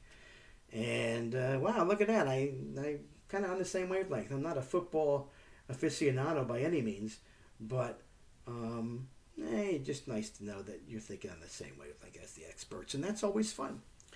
Okay, so I want to thank Jack for WIP at Jack Fritz. I want to thank Spencer from at Polyester Unis, POLYESTERUNIS, Twitter handle, Vintage Jerseys and Hats, for sharing his love of vintage jerseys and hats and what he's got and what he does. And then amazing author Ann Keene. And thank you for coming on. It was such a great conversation, such a great learning experience for me. I appreciate you getting me those books. That's just awesome. I'm going to give a couple of them away in a future show for your generosity. So thank you for that. Folks, that's just about it for me right now. I apologize for the issues we had with our streaming earlier in the show. But it's all fixed now. It's been fixed for a while, so it's all good. Sarah out in California, hopefully we'll see you soon. Stay well out there. Kelsey, amazing job helping with social media and reaching out and helping me doing this to 12 Ounce Sports, radio and TV. To all my listeners and followers out there, I really appreciate you taking the time to listen to the replays. I am truly love, like I said, what I'm doing, and just thanking everyone for being around. I do appreciate, again, all the healthcare workers out there doing what they were doing, and they continue to do that. So everybody needs to continue to stay safe, social distance as needed, and next week we will be with you back again from the southern suburbs of Philadelphia, Pennsylvania. Everybody be safe, enjoy yourselves, and have a really good week. Take care now.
And good evening, everybody, and welcome to another edition of the Captain Lou Extravaganza, live here on the 12 Ounce Sports Network. Yours truly, Captain Lou, in the chair here tonight until 10 o'clock Eastern Time, as we give you a little break from this crazy world that we're living in right now with the stay-at-home alerts and the coronavirus and all of that. But we're going to step that aside as much as we can here for the next couple of hours, as we will try to fill your gullet with as much sports as we can here until 10 o'clock Eastern Time. Scheduled to join us at the top of the second hour of the show, Tyler Marcotte, one of our hockey insiders, our NHL insiders, is going to join us. We're going to talk a little NHL with him, see what's going on in his world these days. So we really look forward to talking to Tyler at 9 o'clock Eastern Time, so we hope you stick around for that. We're going to touch on The Last Dance. Yes, for those of you that watched the show yesterday, we'll again talk about that a little bit, as it's funny is some of the people that have talked about it some of the ignorance, I guess, on both sides. And it's got my juices flowing, man. I tell you, it's brought back a rivalry that I really haven't tasted with some of my sporting teams in a long time. I think it goes back at least 10 years since the Red Wings and the Pittsburgh Penguins, ironically enough, back in the 08-09 run that they both enjoyed going to the Stanley Cup Finals. But it's rekindled a dislike that I might have a little bit for the Chicago Bulls. And we'll talk more about that. I'll give you my take on it. That whole situation with the handshaking fiasco, is Michael Jordan, is he forgetting some things and also the people that did that show on Friday or on Sunday night, are they forgetting a few instances? And we'll go into great detail about that here in a moment. Also, we're going to break down the NFL draft. We had a great time last Thursday night with Logan Ward and Todd Corder and yours truly bringing you round one. I want to thank the people that checked us out for some, if not all, of our coverage of the NFL draft the first couple of days. We had great numbers on Twitter, Facebook, Twitch, YouTube, Zingo TV, where we are available with all of our live shows, by the way. And I want to thank you all for coming on and making it a success for us. I want to thank Logan Ward, who hosts his own show weekday mornings at 7 o'clock Eastern time, for coming on and being a part of the show. I know we went a little bit after midnight on Thursday night, and then he had to turn around and get up and get his show going at 6 a.m. So I want to thank Logan for that, and also Todd Corder, one of our regular contributors to the show here, for checking us out or being a part of that as well. So we're going to go over the draft, the first couple of rounds, maybe the winners, the losers, what we thought of the drafts, and judging by the reaction, I'll give kind of what certain people thought of it. A lot of my friends who are Packer fans, it's kind of a mixed bag. Most of them are not very happy with Jordan Love being picked first by the Packers. Could it be the beginning of the passing of the torch? Well, we'll talk about that as well. We'll also touch on, again, updates on when our leagues might be starting. There's rumors going around everywhere with hockey, with football, with baseball, and with basketball. Things are brewing with that. Like I said, I'm the eternal optimist when it comes to all of this, and I hope that we can salvage some type of finality to the basketball and the hockey this year, and maybe baseball starting up and still giving us some kind of a season. We'll have the latest from the USA Today on that came out later on earlier this afternoon. So again, stick around for that. We're again all eternal with our hope that we can get some semblance of, for the sporting world anyways, back to something. And so we'll talk about that tonight as well. So a lot to cover. Again, we want to thank you for joining us. Tonight's show brought to you by Best Bud CBD. They are, they're the best in the business. Check out our website, 12ouncesportsradio.com and our 12ouncesportsnetwork.com, and hit the Best Bud CBD tab. And you can check out, they'll tell you all about it, the gummies, the oils, whatever. It's if you're looking for that, they're the best in the business. So check them out as well. And also, we want to tell you a little bit about our store. Check out the Our Store tab on the top of our website, the 12ouncesportsnetwork.com or 12-ounce sports radio, whatever. And they've got some cool stuff for summer. T-shirts, long sleeve tees. They still have some stuff left over. They got iPhone cases, jackets like this. Love this jacket. And so check it out. Check out our website. They've got still some hoodies left over, pens, coffee mugs, you name it. So if you got that special someone that, that mom that you might need something extra for Mother's Day, check out the website. That's our 12ouncenetwork.com. So again, thanks for joining us here tonight on the show. A reminder again, we'll have Tyler Marcotte coming up at 9 o'clock Eastern time here this evening. So really excited to have Tyler come on, and we'll talk some NHL hockey with him. Well, again, we mentioned it. The The Last Dance, which I got to be, it's been very fascinating. And, I said from the top, my warning was going to be what my reaction would be after last Sunday's show, parts 3 and 4. And I said it from the top, and I will continue to say it. I respect Michael Jordan. I think, in my opinion, if he's not the top ball player of all time in the NBA, he's in the top 2. And LeBron still has a way to go in my book to eclipse him. You talk about clutch, you talk about that, that killer instinct. And Michael had it. He's competitive. He was the ultimate competitor. I think even more so than Tiger Woods, Tom Brady. He's up there with Gordie Howe and Wayne Gretzky, in my opinion, in my book. One of the greatest competitors of all time. And, you can have the banner back and forth about who's the best. Is it going to be, is it LeBron? Is it Michael Jordan? I mean, there's arguments that could be made for both. And I kind of agree with Isaiah Thomas when they asked him who he thought the best was. He said Kareem. And it's hard to argue with that as far as NBA goes. 6 MVPs in the 70s. That's insane. He's won a boatload of world championships as well. And he was tough to stop. And that skyhook was a thing of beauty to watch. And he was one of my favorites growing up, starting out with the Bucks and then getting traded in 75 to the Lakers. I loved him. I didn't like him when they played the Pistons, but I respected him. And, to me, he's one of the all-time greats. He's got to be up there. And as I said on my show Monday, you get a top 5, you got to look at him and Michael and LeBron and Kobe and is Magic in there. You've got Michael Jordan again. What about Wilt Chamberlain, Bill Russell? I mean, you could make a legitimate argument for 10 people to be in that. But getting back to the show, and I've really enjoyed it.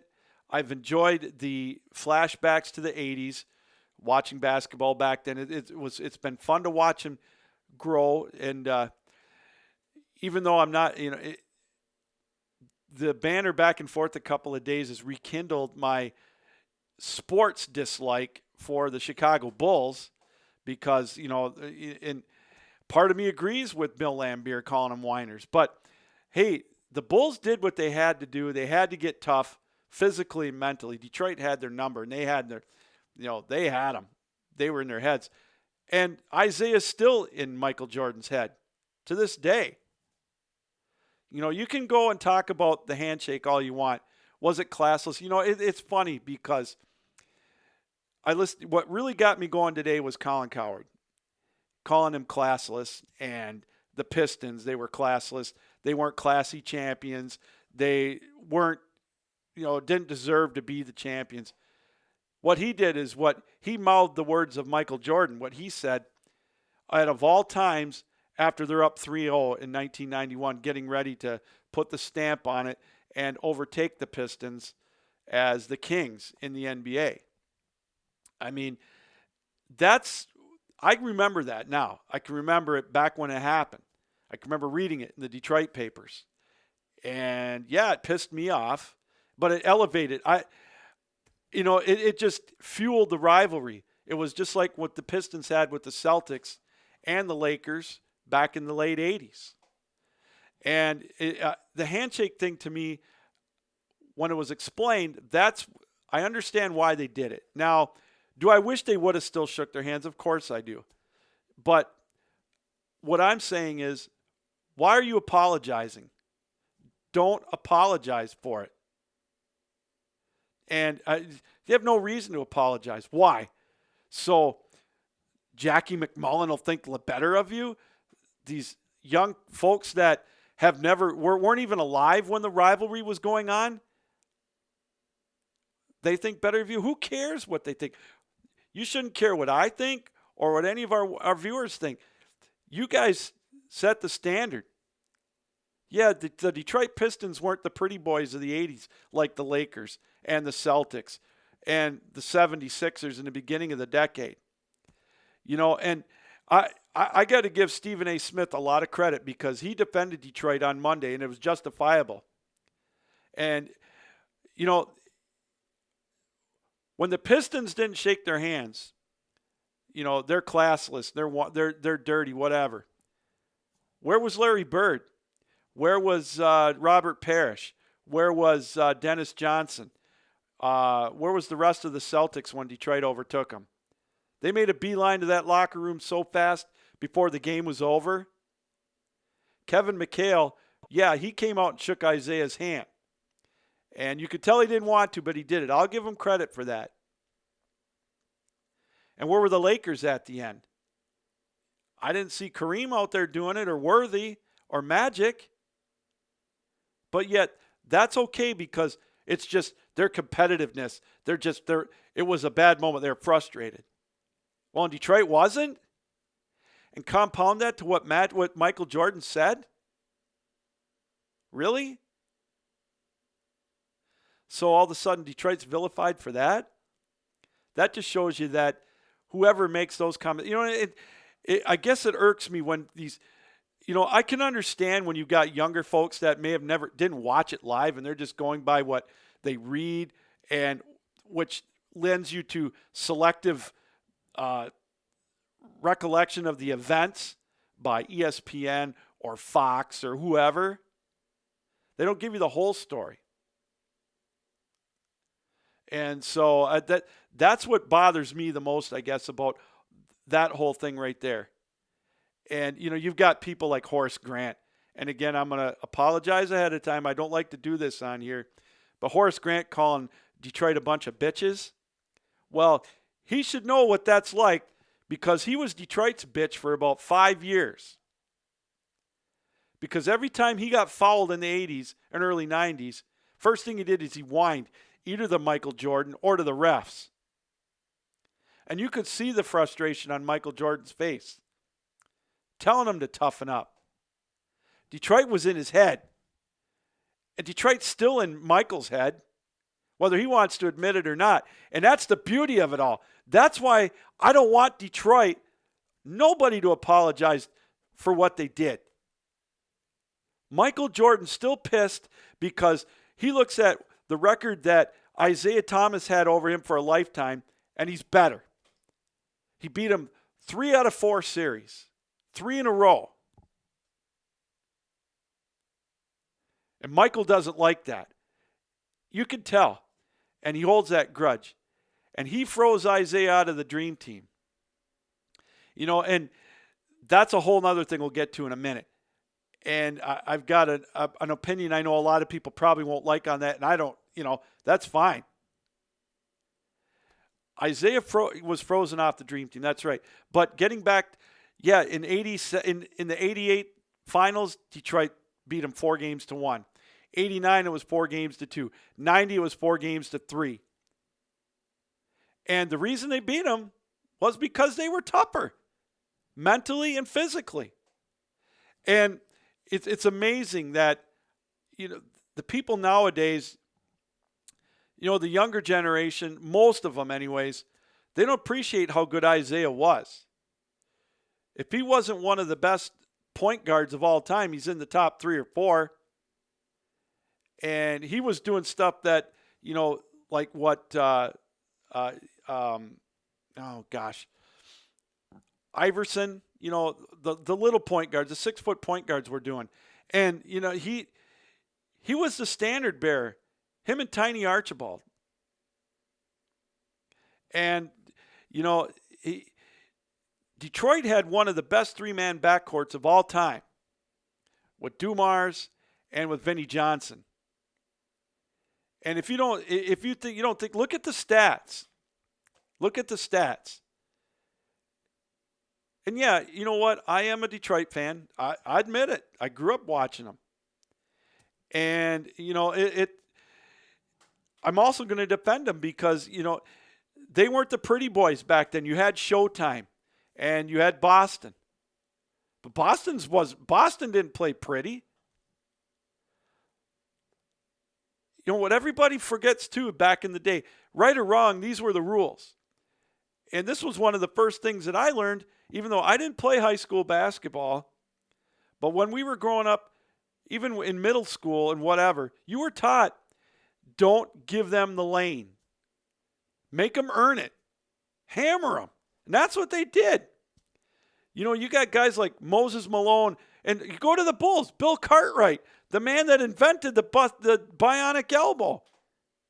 He was, don't mistake him for being a clean ball player, because he wasn't. Now, I'm not going to defend everything that Bill Laimbeer did, but I will defend him when he was with Rachel Nichols, when they asked him if he should, you know, what should he apologize, or it's like, hell no. Why should he?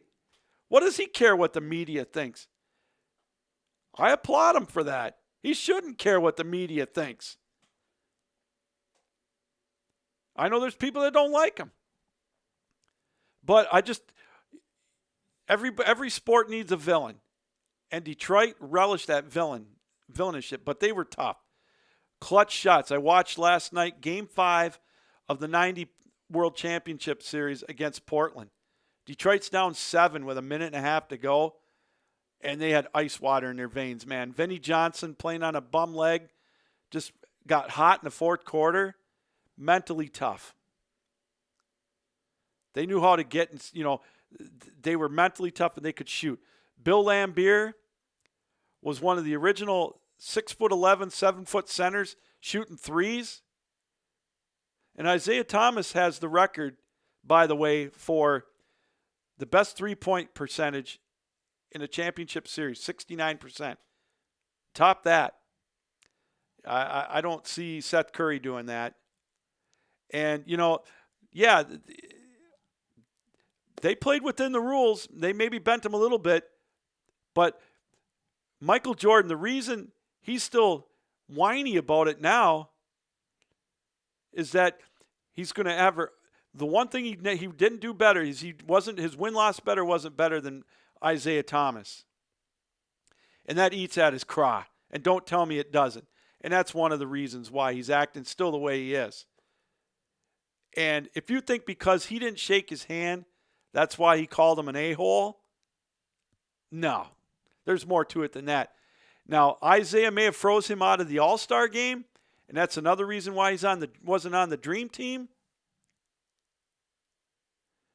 You know, that could be part of it. And it's like Isaiah said, if that's the only reason that Isaiah wasn't on the Dream Team was because Michael Jordan, he wouldn't shake his hand, then yeah, I lose a lot of respect for Michael Jordan as a person. But I don't think that's the only reason. That's not the only reason. He didn't like him because he outdueled him 3 out of 4 times in playoff series. And because he froze him out of the All-Star game. And you know what? Shame on Magic Johnson for not coming to his defense. You would have thought that Magic Johnson, who was supposedly a friend of Isaiah throughout the 80s and whatnot, back even in the late 70s, you'd think he would have came to his defense.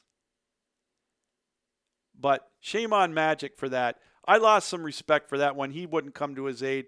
And that still irks me to this day about Magic.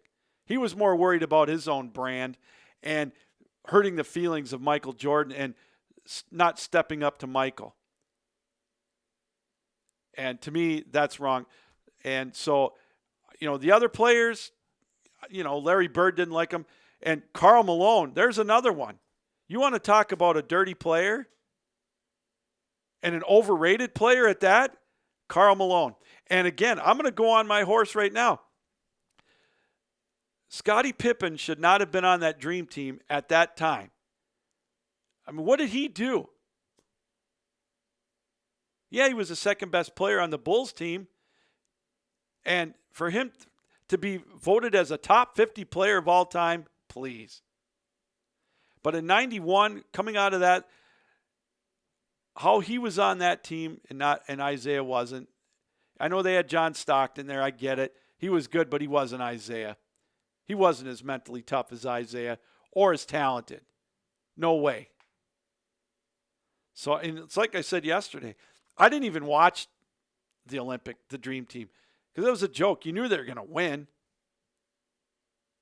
So and you know it was a stacked team, and that's great. They started letting the professionals in, and I just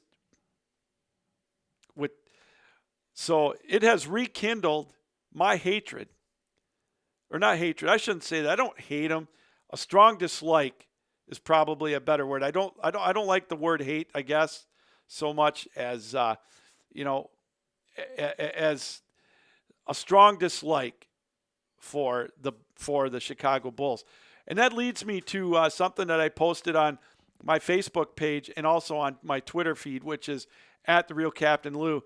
This week, we're going to be doing shows. The rest of our shows will be matinee shows. And what I posted was, give me 2 or 3 teams that you dislike the most. And it's funny because I've got a lot of my friends come from the Upper Peninsula where I grew up. And so I know you're going to get a lot of the Lions fans, and a lot of them are Packer fans. Which, it's funny is, when I grew up, excuse me, there was 3 teams that I disliked more than anything. First of all, it was ingrained in me to dislike the Packers, Green Bay, and I mean, I dislike them more. I guess Aaron Rodgers is the reason why I don't like them more than anything else right now, because I just don't like him. He's just so condescending, and there's no disputing his talent. But it's more. I dislike Ohio State and the Green Bay Packers, and the third one's tough. Well, it's got to be the Chicago Bulls. There we go. That's not so tough. I was thinking I forgot about that because I used to have kind of a dislike for for Notre Dame, which, it's kind of a funny story because I did not like them until, my son was about 6 years old, and the story was 6 or 7. And he was with me on a Saturday night. We were watching the Spartans, Michigan State, play Notre Dame, and he asked if he could stay up and watch it. It was the game at Spartan Stadium when they played Notre Dame when it was raining on a Saturday night, really hard.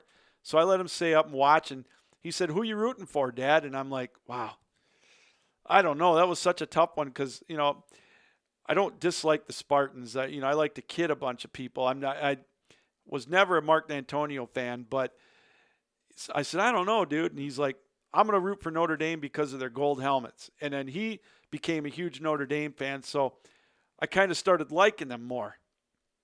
And my likeness for Notre Dame has been put to the test with listening to Golic and Wingo with them, but only because they're good. And so it's really hard for me. I guess the Bulls are probably the team that I dislike the most. And in hockey, I guess you have to throw the Colorado Avalanche in. I still haven't gotten over that series, that rivalry. That was a great rivalry with the Avalanche, but they were dirty back in the 90s with Claude Lemieux. And so Detroit got their revenge, but boy, that was a hated rivalry for a lot of years. And now it's not so much because Detroit's in the Eastern Conference, but some of the answers that I've gotten so far tonight, a lot of them are the Packers. And again, Aaron Rodgers, if he's not on your team, he's very easy to dislike. And he's going to be put to the test in Packerland. We'll talk about that more in the second half hour of our show. A lot of Ohio State, again, the Chicago Bulls, the Yankees, the Patriots, and the Cowboys, Michigan.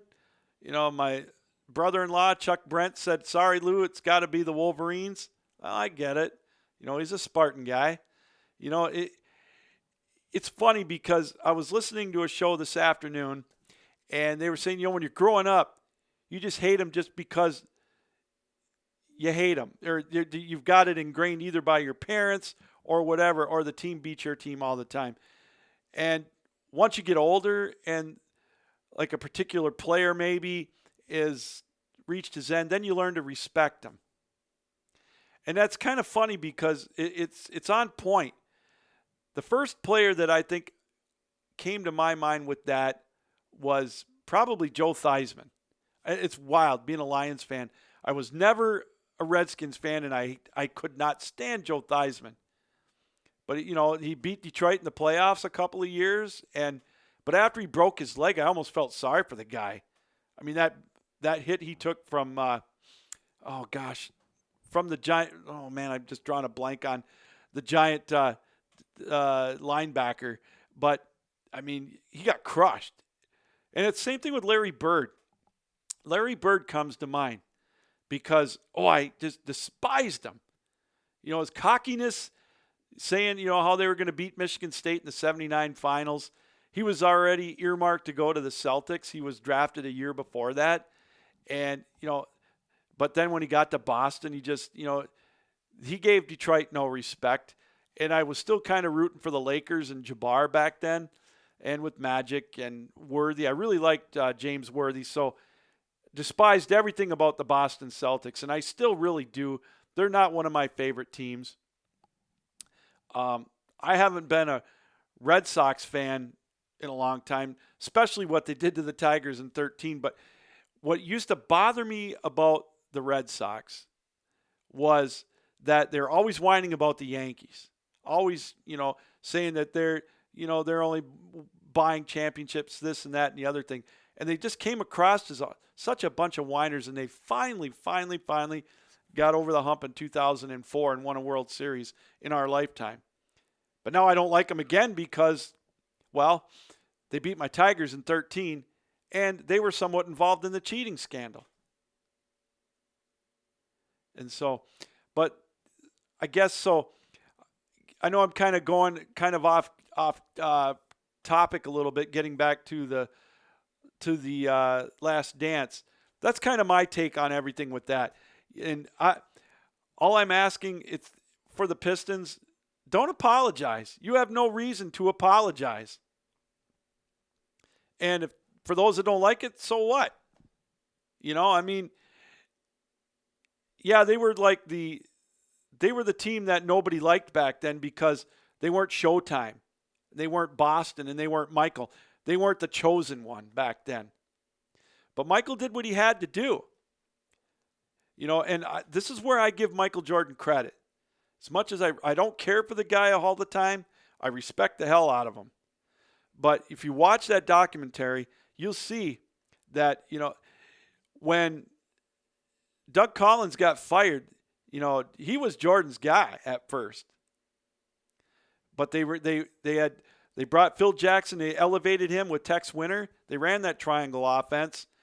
And Michael gave up some of his scoring punch to the other guys, and that's what won him the championship. That, and they got mentally tough and physically tougher. And he changed his game.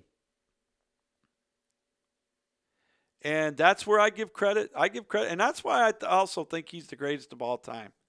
Yeah, he could have scored 45 points a game. And I'll tell you, he'd do it now with the rules the way they are now. You can't, you go in the lane, you get touched like you did back in the 80s. That's a flagrant 1, flagrant 2. And, you're out.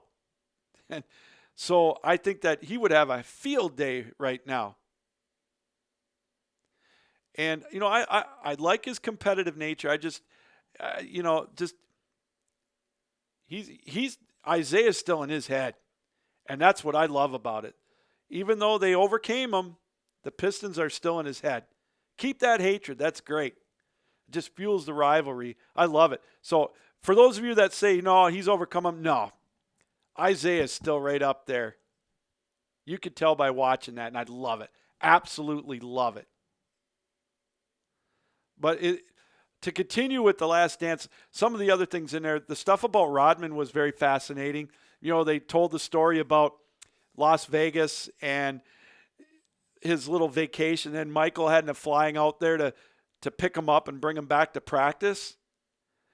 And things about Phil Jackson that we didn't know. It was very fascinating to see how he came up, and he's kind of cut from the same cloth of Rodman. He understands them. And you had Chuck Daly, who was like the father to Dennis Rodman back when he was with the Pistons. And then when he was gone, things just went downhill. And then Rodman going to the Bulls, I think, may have saved him from who knows what.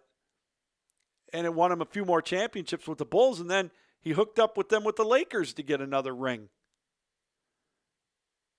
So, but that kind of, the story with Dennis Rodman, and it just proves how good he was. And what I liked about, Michael Jordan said, he sung his praises. The guy is one of the best rebounders of all time, if not all the best. Offensively and defensively, how he studied the game. And, that's what I marvel about it. But I love how they, I like how they're doing the layout of the show. They talk about the last year, but they go back and preface it by how they've grown and how they've got there. I think it's very well done, the show itself. And I knew it was coming, where the Pistons would be cast in a bad light, and that's fine. You knew it had to be coming. It's funny though what kind of makes me laugh and also kind of infuriates me a little bit at the same time are some of these people, these national pundits that covered it back then and have selective memory, especially about what Michael said the day before, and that fueled it. And again, don't apologize about it. Detroit won 2 world championships. Should have been a third if it wasn't for that phantom foul on Kareem in games, in 1988. And I dare any Lakers fan to say that that was a foul. Go back and look at the tape.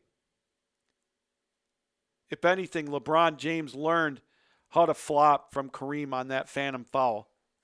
So, anyway, and one last thing on that, the comparisons between LeBron and Michael is, I know it's not fair because they're different eras.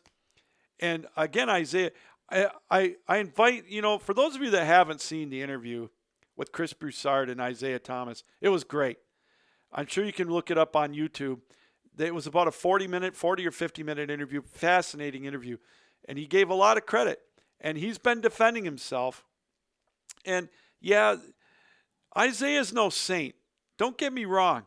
There's things that he did to the Knicks. I mean, the stuff that he did while he was president of the New York Knicks, inexcusable. And I'm not going to defend that whatsoever. And I honestly think he single-handedly ruined the CBA, the Continental Basketball Association, which was back then their version of the G League. I mean, he destroyed that financially. So he's no saint. And I'm not for 1 second saying he's a saint, but I also think he's getting, he can defend himself with what happened with the Dream Team. And I just hope that I can see where he apologized to Detroit, why he would think he had to, but he didn't. Heck no. We don't want him to apologize for anything. They won. They gave Detroit and us Pistons fans a lot to cheer about. And they got in the heads of the Lakers, the Celtics. They overcame them. And the Hall of Famers that Isaiah overcame speaks for itself. And again, what I take out of that again as well is Isaiah and Detroit is still in Michael's head. Mission accomplished in my book. So we're going to take a break. We're going to take a breather when we come back. We'll talk a little bit about the NFL draft. Coming up at 9 o'clock, again, Tyler Marcotte will join us. We'll talk all things NHL with him and more. You're watching the Captain Lou Extravaganza live here on the 12-Ounce Sports Network. Esports are here to stay. Go to jazzsports.ag, log into your account, and look for our new esports section on the top of your screen. Browse through all the different available matches and watch them live with our exclusive esports betting platform. Get instant access to game results, pending and graded bet reports, outright bet types, and upcoming match schedules, all at the easy reach of your fingertips. Jazz Sports puts you in the game. Nothing makes us happier at Lexington Law than when our clients cancel our services. Listen to this client call and see what we mean. Lexington Law Firm, this is Erin. I would like to cancel my account. I'm sorry to hear that. No, don't be. Actually, you guys have done tremendous work for me, and I was working with you for several years now. And my goal was to get a mortgage written by the end of this year, and I just got that mortgage commitment. That is wonderful. My credit went from like 440 working with you guys to 700. Nice. And I got a very good 4.25% 30-year fixed rate mortgage. I have nothing at all bad to say. If you ever want me to write a testimonial, well, I will. As a matter of fact, I've recommended you to a lot of friends. Lexington Law has served over 500,000 clients, taking expert action on their credit that has led to the removal of millions of questionable negative items from their credit reports. Call now and learn more about how Lexington Law may be able to help you in the removal of negative items from your credit report, such as collections, late payments, charge-offs, and many others. Call Lexington Law today.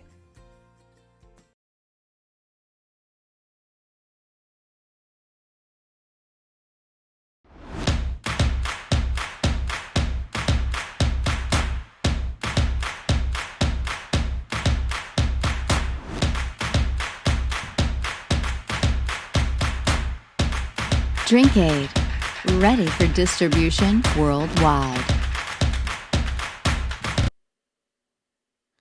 Hey everybody, welcome back to the Captain Lou Extravaganza live here on the 12-Ounce Sports Network on this Tuesday, April the 28th, 2019. Glad you could join us here tonight.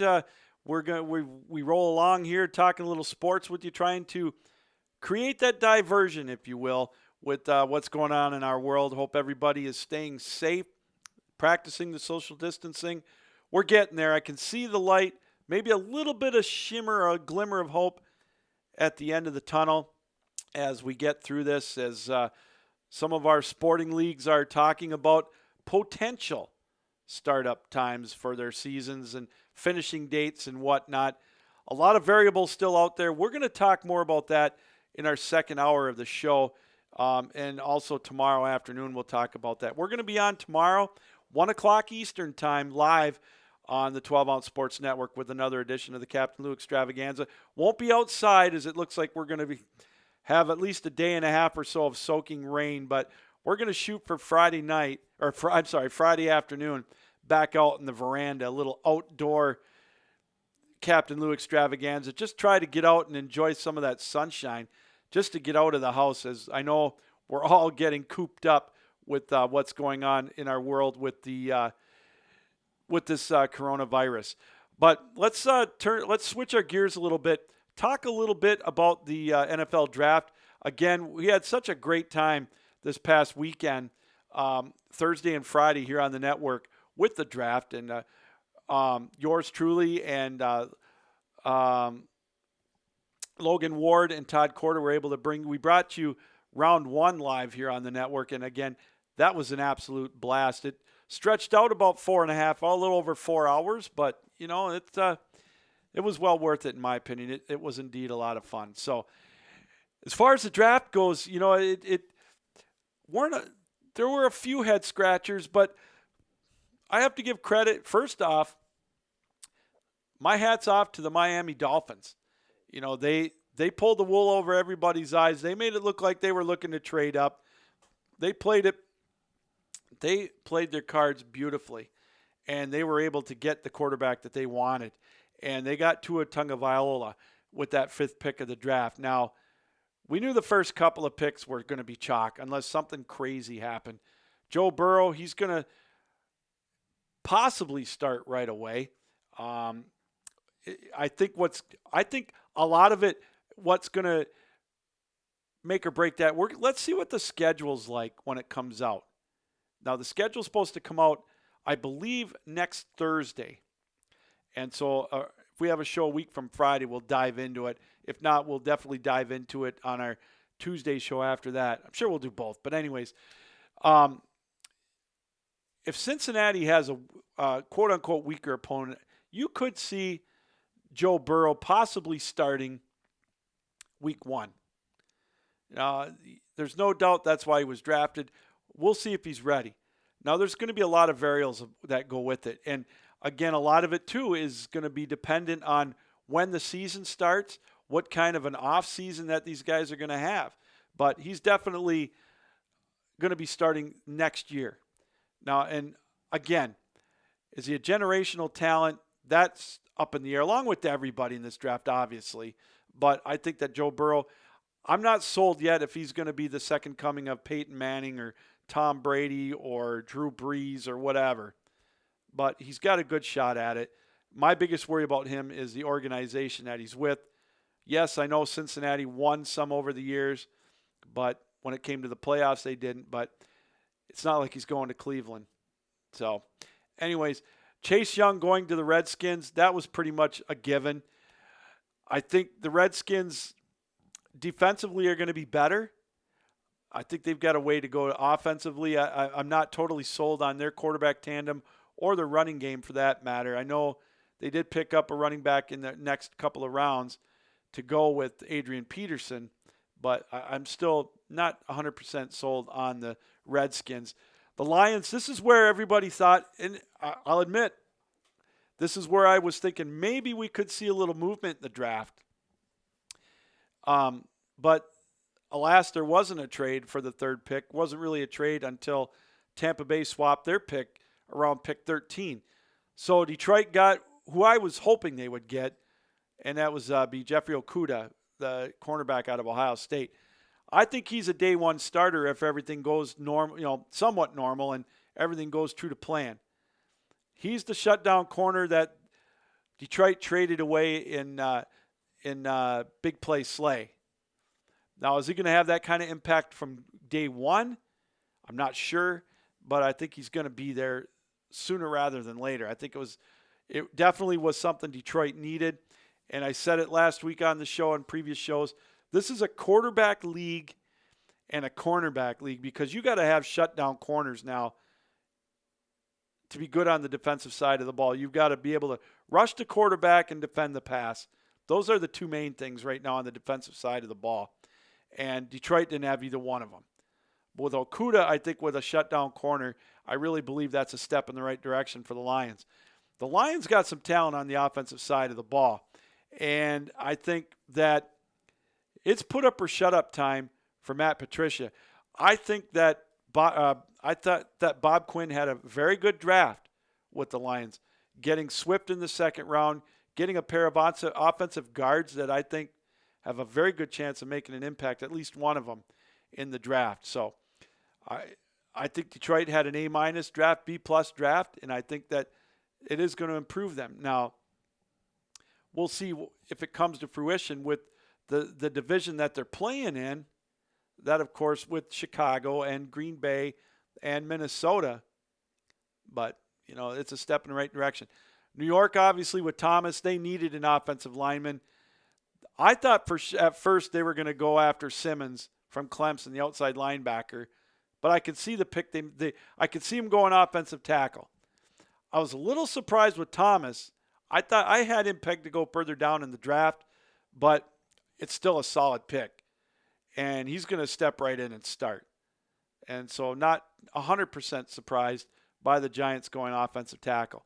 Next up, you've got, you've got the two picks, quarterback, Tua and Justin Herbert.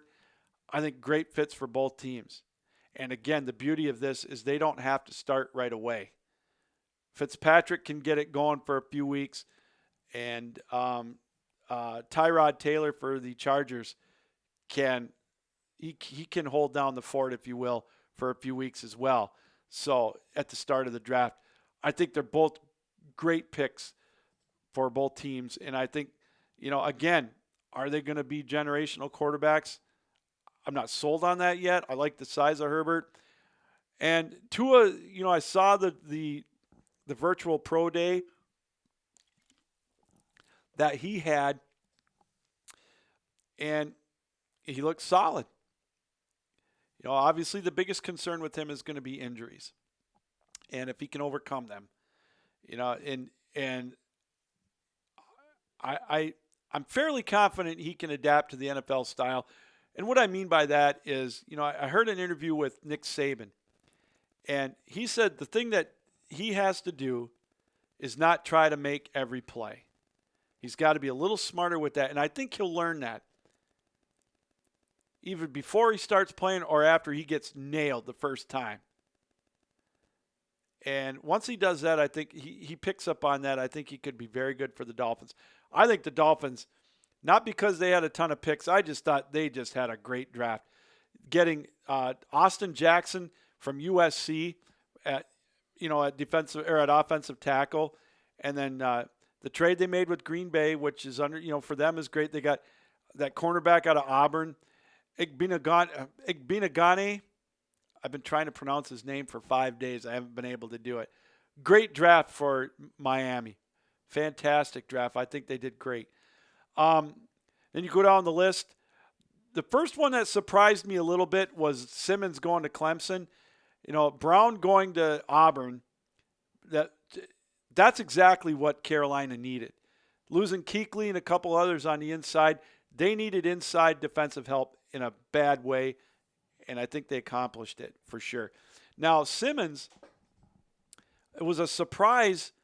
I really thought that Arizona was going to go for line help for Kyler Murray. I thought that was their number one weakness, but you can't go wrong with Isaiah Simmons. He's going to be versatile with them. He's going to play outside linebacker. He might line up at defensive end. He could line up in the backfield. He's a versatile guy. Their defense was getting old, and I think he will definitely help. He'll be a week one starter probably. I'm not picking on the draft. I was just surprised by it. It's a good pick. He was probably the best player available, but still a good pick. I love C.J. Henderson to Florida. I honestly thought that the Falcons were going to trade up to go after him, but they must not have been able to get any takers or the price was too high. And again, you got to remember with Atlanta, they didn't have a whole lot to trade with, so I could see why they couldn't move up. But Henderson, I think, is a great fit with with Jacksonville coming out of Florida. The Wills pick from Alabama, great pick for Cleveland. There's no excuses now for Baker Mayfield. He's got so many weapons on the offensive side of the ball. Plus, he's got anchors with Conklin coming over from Tennessee and then Wills from Alabama. 2 anchors on that offensive line. Cleveland's going to be there. I know it's funny. Logan and I went kind of back and forth on this a little bit.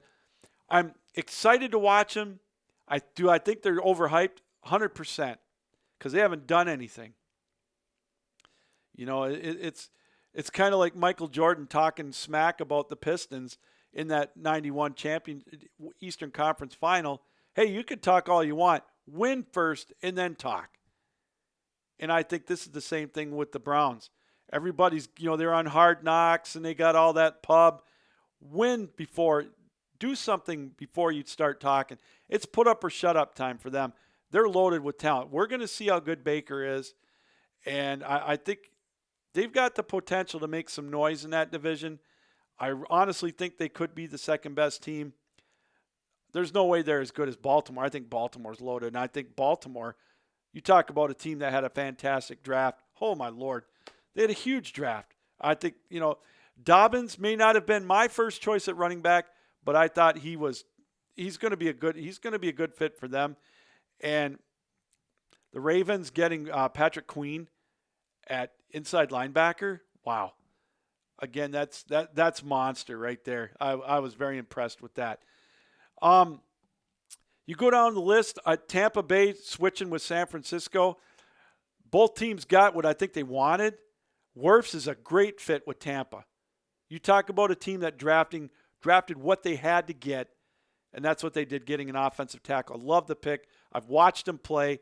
He's solid. He's going to be a great blocker, a good anchor on that line for Tom Brady to go at those weapons. That was the weakness that Tampa Bay had. That their number one weakness right there was offensive line, and I thought they did very, very well in getting Wirfs. Las Vegas, this is the head scratcher, the big head scratcher of the first round, in my opinion. Now, I'm not going to take anything away from Ruggs. But to me, out of the 3, between him, Judy, and Lamb, I thought he was third. Now, he's quick. He's quick. Don't get me wrong. He's very speedy.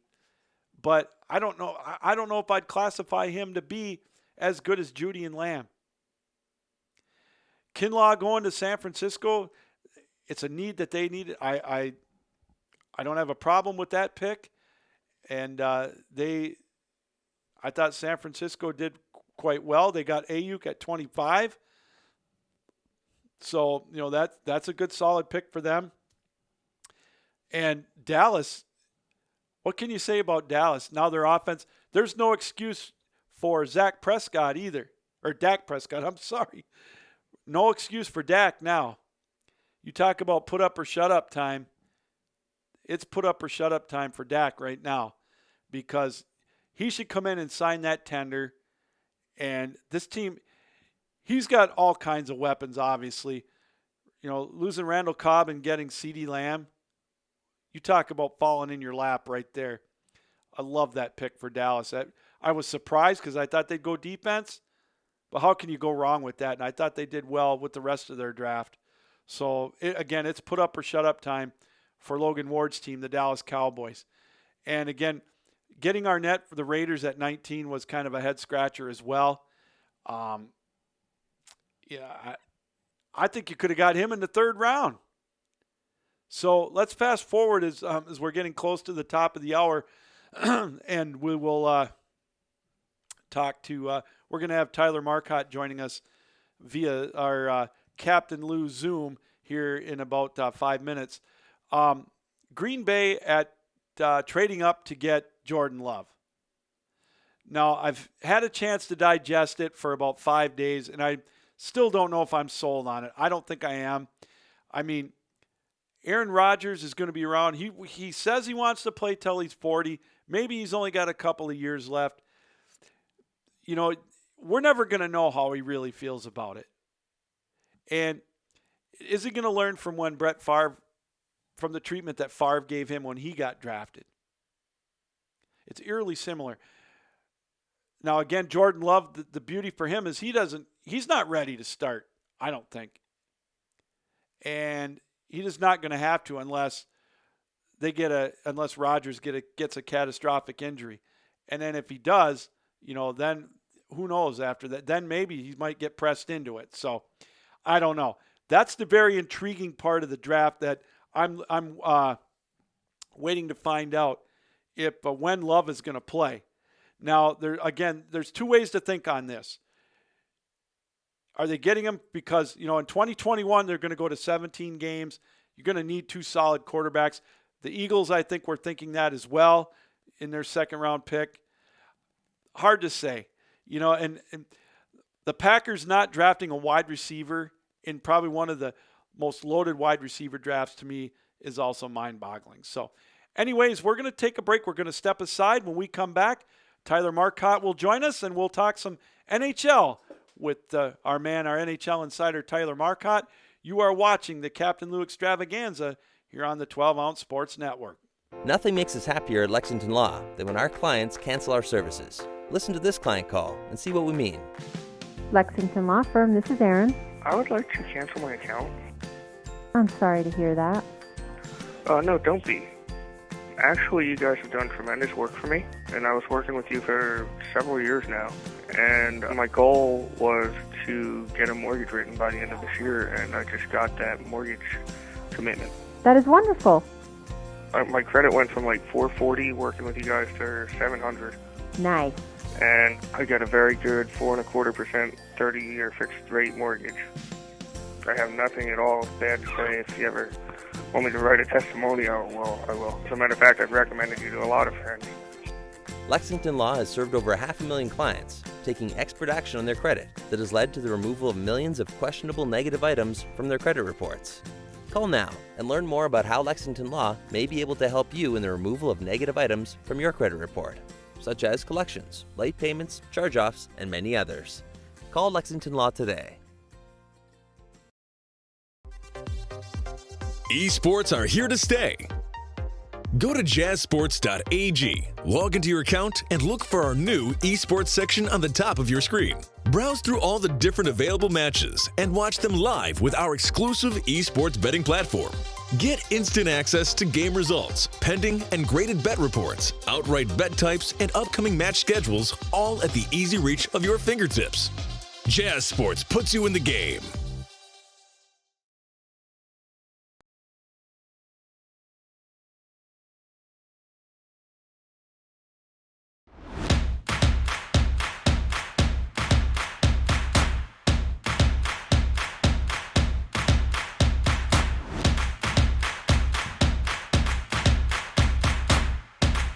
Drinkade, ready for distribution worldwide.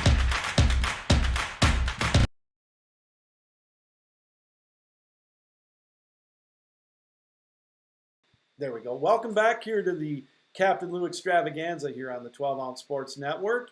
And we're pleased, as always, to be joined by our NHL insider. We get a little bit of a different way to do this via the Captain Lou Zoom lens. Tyler Marcotte, thanks for joining us. How's everything going in your neck of the woods?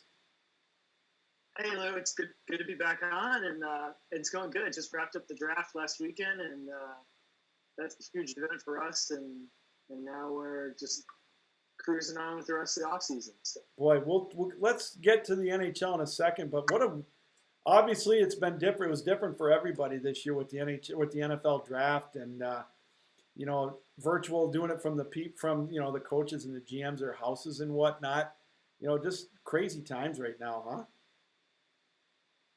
Yeah, I think it was really cool. I mean, it was obviously a big success for our league and our teams, but I think it was awesome for fans to get an inside look at like the coaches in their own element. I think that's just not something you normally get, and to see like their kids and their home environments, like Cliff Kingsbury's house. Oh my Lord! It was like the envy of the rest of the league. So that was really cool. So it was a big success for the league, and I think our team, from a content perspective, we did a great job. So.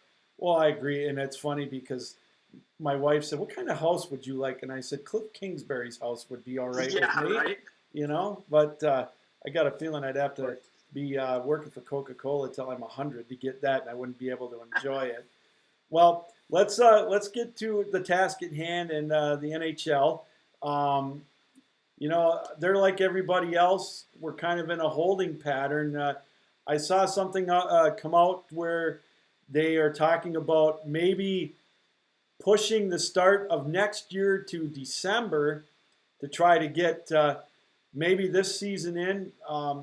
First of all, I'm going to ask you right off to the top, April 28th, do you think that there is a possibility we're still going to be playing hockey in to finish the 2020 year? Well, I think there's a possibility. Whether I think that should happen or not is another. I don't think it should happen.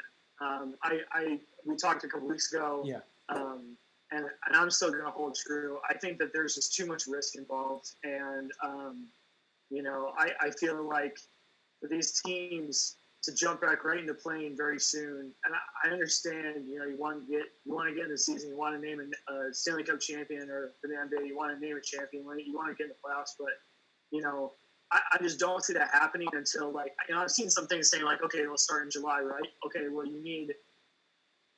these guys have been skating for months, right? And they need that time to build up that strength. There's a reason that before the regular season starts, there's training camp, and then there's a preseason. These guys need time on the ice with your teammates physically to get back into hockey shape.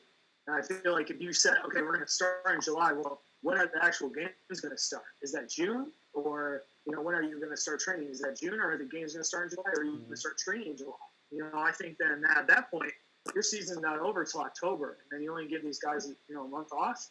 I just think it's a lot. I think it's a lot. And I think that, as much as it stinks, I think you say, listen, no champion this year. Work something out with the contracts where, teams are able to make deals with players moving forward, where one and done deals maybe are extended a little bit, so that it's not a total waste and a total, hey, we gave it a shot and it's not, and we're not even going to get an opportunity to compete for a cup. But I think, you know what, wipe the slate clean, start back up in August with training camp, and then move right into the season. You know, I think that's the way it should be done. You know, and I was thinking about it too. Let's say they decide to do something. The first thing they're going to have to do, Tyler, they're going to have to move the draft up. And the reason I bring that up is let's say they come out and say, we're going to play, July 1st. We're going to play the rest of the regular season or whatever. You've got some of these teams, Detroit notwithstanding, because they're still going to get the most ping pong balls. But some of these teams are, you know, they're kind of in a spot, they're bunched together. And, you know, an extra game or two could be the difference of finishing 4th from the bottom or 7th, or, you know, and is it worth for some of these teams even to get geared up to play? Yeah, and then here's the other question is, think about the players. You know, like, let's say, when are you going to have this draft? Yeah. You have it after the season, you have it during the postseason. You know, you're asking rookies to make a decision on whether you're going to play in the NHL or whether you're going to stay in college. Like a lot of these college guys, they get drafted and then they go back to college. You're saying, hey, you know, you're going to get drafted in, you know, August, September. Mm-hmm. You've got to be in school by then. And by that time, you know, they've already made a decision. I'm going to school. I'm going to the pros. It's a really tough decision to make. And guys playing overseas, you know, their season, you know, could already be started by then. And, you know, I think not even just by eligibility standards, I think from a playing shape, you know, it takes a lot of hard work to go from a college player, a high school player, a rookie, and go right to the NHL. It's not just that smooth transition. You know, you got to train, you got to be mentally ready. And to make that jump in a month is going to be very, very, very, very difficult. And I think it puts a lot of the players in a bad position. I think it puts a lot of teams in a bad position because you draft guys who aren't ready and they throw them in too early. Teams who need them, like Detroit, you know, let's say they get a top prospect and throw him in right at the beginning of the season. He's not going to be ready. You know, I don't care who you are. So it's a really difficult situation. And I think one more thing on that, and we'll leave that subject aside, is I heard this about football. Okay, let's say they decide again to play. Where are they going to come up with all the tests for this, like for all the players? Because they're going to be tested, you know, at least every 3 or 4 days for hockey and basketball. And, you know, you've got 25 guys on the roster, coaches, whatnot. So that's 30 tests times 30 teams. You're looking at around 1,000 tests, you know, 2 or 3 times a week. And when you got a country that's clamoring for more tests, that's where I think the biggest roadblock is, in my opinion, right now, is that. And I'm like you, I'd love to be able to watch a Stanley Cup playoff August 1st, but I just don't. That's my biggest hurdle in all of this. I think it's a great point. That's a really, really tremendous point. Where are your priorities? You know, I think it's hard to justify when, you know, getting tests have been so difficult for some cities. How do you justify weekly giving 1,000 tests to hockey players? Right. I think that's really a difficult thing to decide. So it's a really tough situation. I don't envy any of the decision makers in any of the sports leagues. No. Obviously, we miss sports very much, and I think the draft this weekend was a nice check back into the good old days, almost you could say, because it was familiar, and familiarity at this time was needed. But you know, when sports comes back, and they will. Oh yeah. Everyone will be back, and I think it's about doing it right. Right. Oh, 100%. Well, let's take a look. You and I have done this before, but let's just take a look again at the season so far.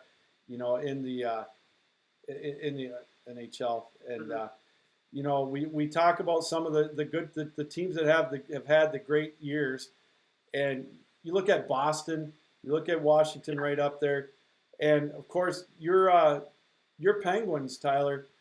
I think that I hate using the word overachieve, but I think they've done really well. What do you think has been the success of the Penguins to get to where they're at? I think it's been coaching. I think Mike Sullivan, when all this is said and done, absolutely should be in the running for Coach of the Year. When you have Jake Gutzel out for the season with broken collarbone, you know, Evgeny Malkin out and Sidney Crosby out. You know, all three of those guys all out at one point. And you're winning hockey games. I mean, that's so impressive. And I think it speaks a lot to the coaching staff. I think it speaks a lot to the depth players. I think guys like Brandon Tanev and Brian Rust have continued to prove that they are vital pieces to this Penguins organization. Brian Rust has been around for a long time, and he's going to be a lifer. I think he's going to be one of those guys who, you know, you see him in a Penguins uniform because he's just so valuable. And, you know, he's one of the guys who just keeps the train rolling for them. And you know, they acquired some pieces at the deadline, trying to make a push, and then it just started to kind of go downhill. So right when everything stopped, they had lost a couple games in a row. I think their last 10, they were 3-7 in their last 10 games. You know, that's tough when the team ahead of you, the Flyers, is playing some really, really good hockey, which surprised me very much so. I did not expect them to be good, but they've had good health, and the Penguins have it. And for them to be right there, only 3 points behind, is very impressive. Well, you know, and I look at the play of the Bruins. We'll talk about the Flyers, you know, how much of a surprise they were. And the Bruins, you know, I knew they'd be right up there, but how well they've done throughout the year as well. Obviously, I think they're the class of the league going into this, you know, the forced shutdown. And, you know, 100 points, but they just look so deep and so solid from first line down to the fourth line. Tuukka Rask has played great in net.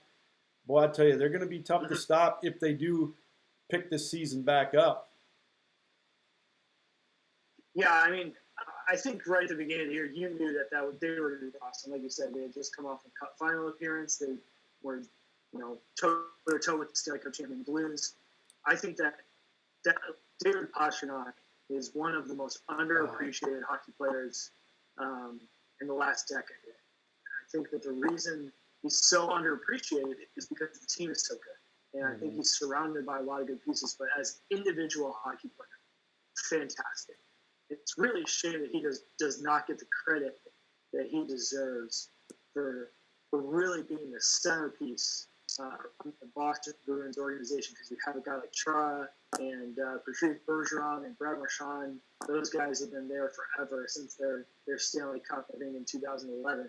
You know, he just doesn't get the credit that he deserves, and he's a tremendous hockey player. You know, and you talked about Philadelphia. What has been the secret of their success, you know, for this being the surprise? I know they've got Hart and net, but it's obviously not just him.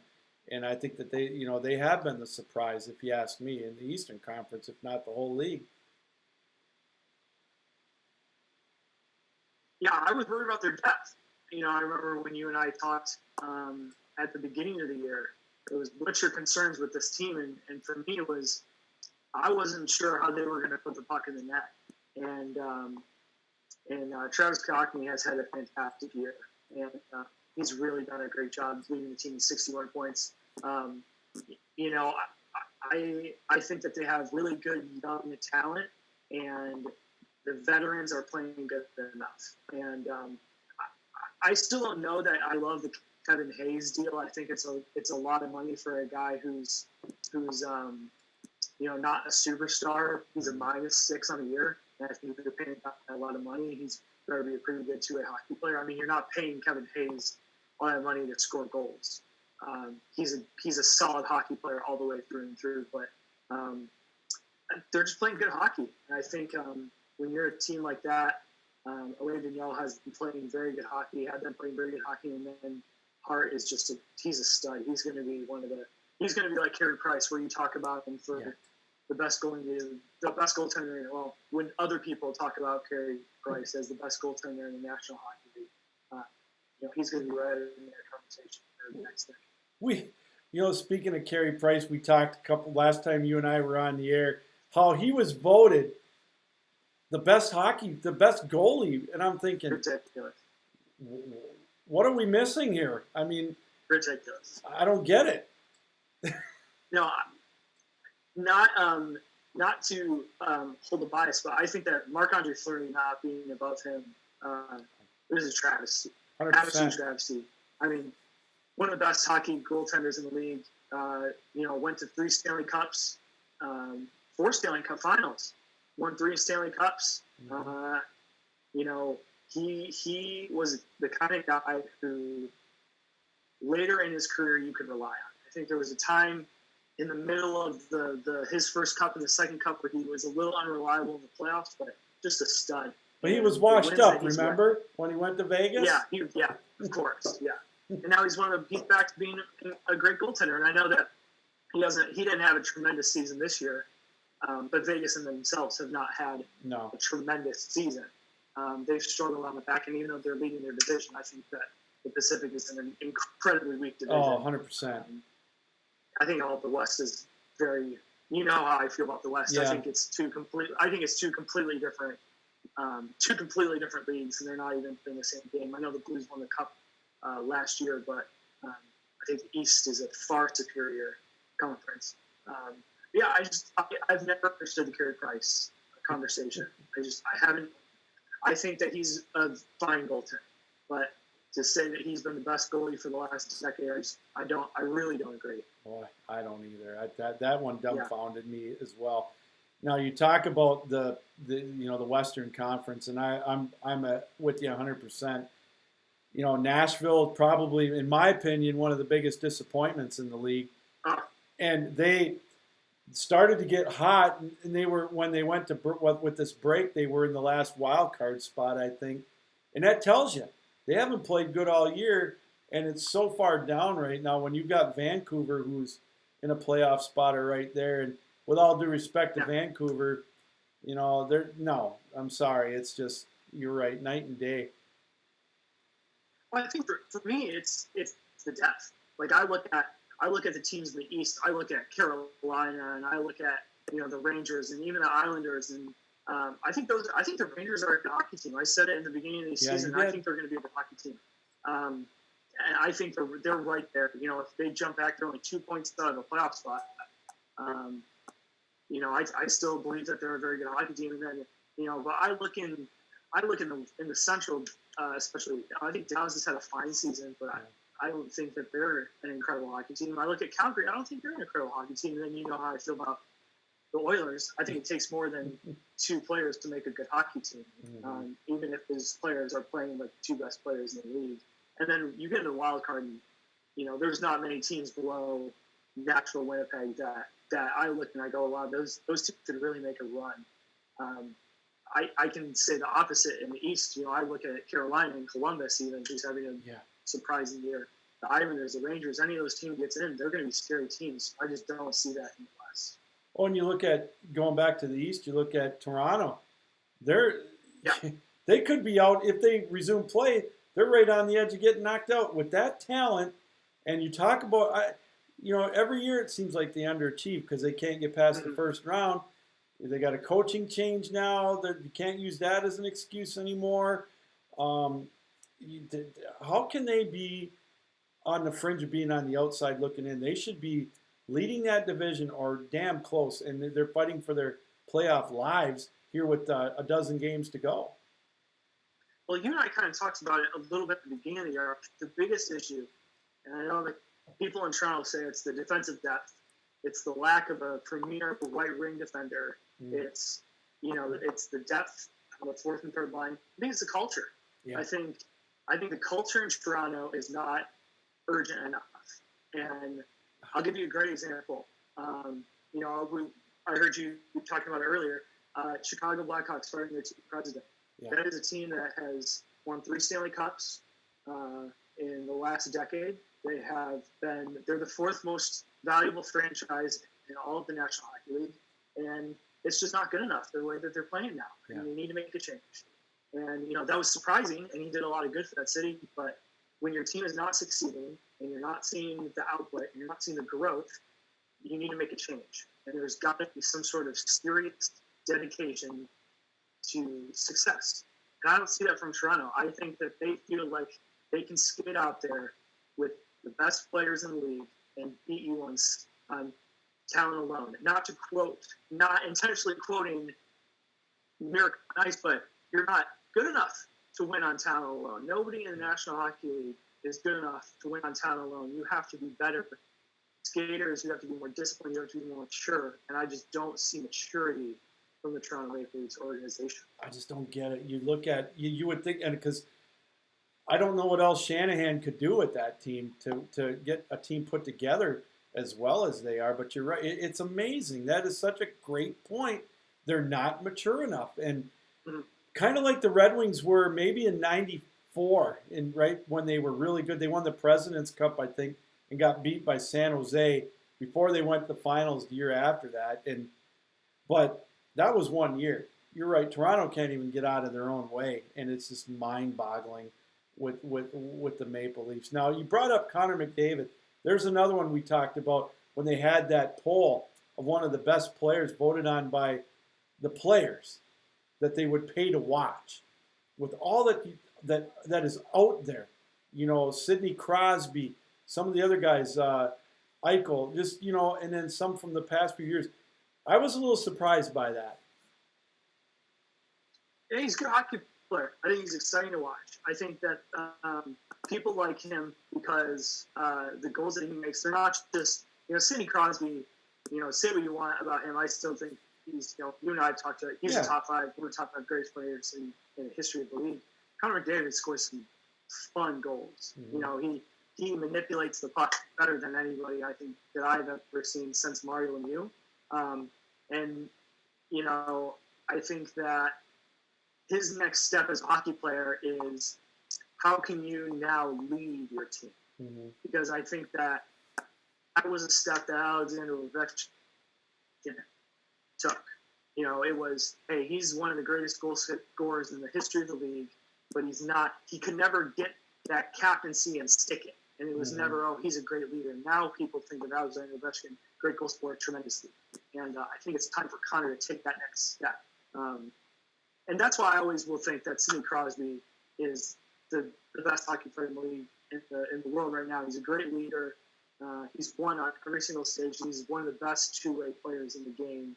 And people don't realize that because I think that the stigma against Sidney Crosby is still not a very positive one, which is insane to me how the world's best player is so universally disliked in other stages in the league. No, I think I think he's growing up a little bit in the last 10 years. I will give him credit for that, and I love to watch him play. Now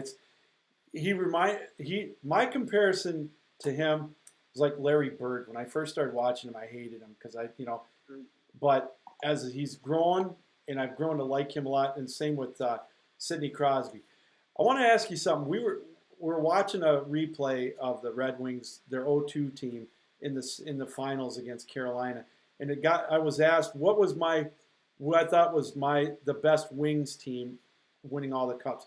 What I want to ask you as a I'm sorry, not Flyers, Penguins fan, what would you think is the best team in their recent cup wins? The team that played the Wings in 2008 and then in 2009 when they split, or maybe the teams that they had where they won back-to-back just in the past few years? It's a great question. It's a really, really good question. I would say the second back-to-back team. Okay. I think that the 2009 team was just different. They were just built different. And I think that in 2008 they weren't ready. I don't think they were ready for the finals. I don't think Sid was ready. I don't think any of their young stars were ready. And I think that they came and played really good. But I think that the stage was maybe a little too bright. I don't think they were tough enough mentally or physically, kind of like the Bulls. And then in 2009, they got tougher, and they're like, hey, we know what to expect now, and we can take Detroit's punch, and they did. Well, I think it's also intimidating, right? You're coming up, you're playing the Detroit Red Wings, they win Stanley Cups, at Joe Louis Arena. That's intimidating. And, you're looking across the ice and you're seeing Hall of Famers. And, I think the next year they come back and you look across the ice and like, we just played these guys. I think that's different. But I think when you look at how they played against the Nashville Predators and how they played in all of those series leading up to it, they faced tremendous adversity. Oh, yeah. And they were able to play really good hockey down the stretch. And I think that I think that Ottawa series was the most difficult series that I've ever watched from any team. Just the way that you have to play that team is you have to be so disciplined and so smart. And that was a huge win. I think when they won that game, there was little doubt that they were going to go back to back against the Predators. And I think that Nashville Predators team was one of the better teams. I think they were better than the Sharks, and I would even argue that they were better than that 2009 Red Wings team. That was kind of when they were starting to get on the cusp of their aging limit. But that Predators team was very, very talented. Well, and what I was going to say, the same team as what you said with Pittsburgh, only because not only did they have to deal with a very good Nashville team, they had to go in, and they were riding such a wave, just that of emotion on top of their talent, and Pittsburgh having to overcome that, I think, was tremendous. And it's a good comparison. I think they may have been, Nashville might have been a touch better than the Wings in 2009. My team with Detroit was 2002. They had so much Hall of Fame talent on that team. And the crazy thing about that too is, if you remember, well, you were kind of young, but they lost their first 2 games against Vancouver in the opening round, and they had to go to Vancouver down 0-2 with that roster. And I kept thinking, but I wasn't worried. I wasn't worried because I remember watching that game through. They came out just flying.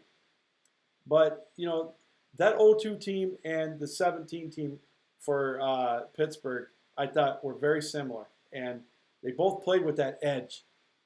And they both got stronger in the middle of the playoffs. And, it's a lot of teams, they don't do that when they get in the run.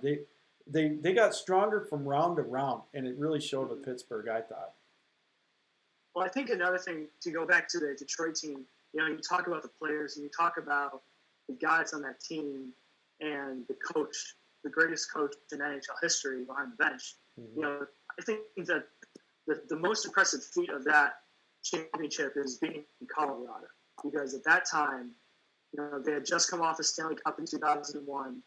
They had Hall of Famers all up and down that lineup.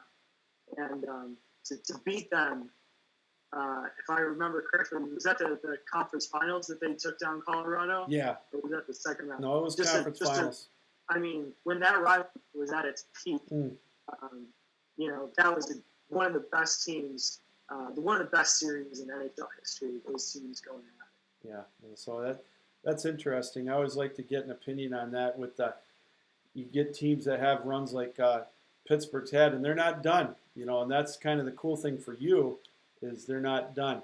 One of the things that I've been doing with my show the last few weeks, with my little hiatus from my day job, is I've been asking different questions. What is your two favorite arenas, either that you've been to or that you like to watch on TV? It can be something besides hockey, but I know yours will be hockey. Which your 2 favorite barns that you would like to that you've seen in your lifetime or you watched on television?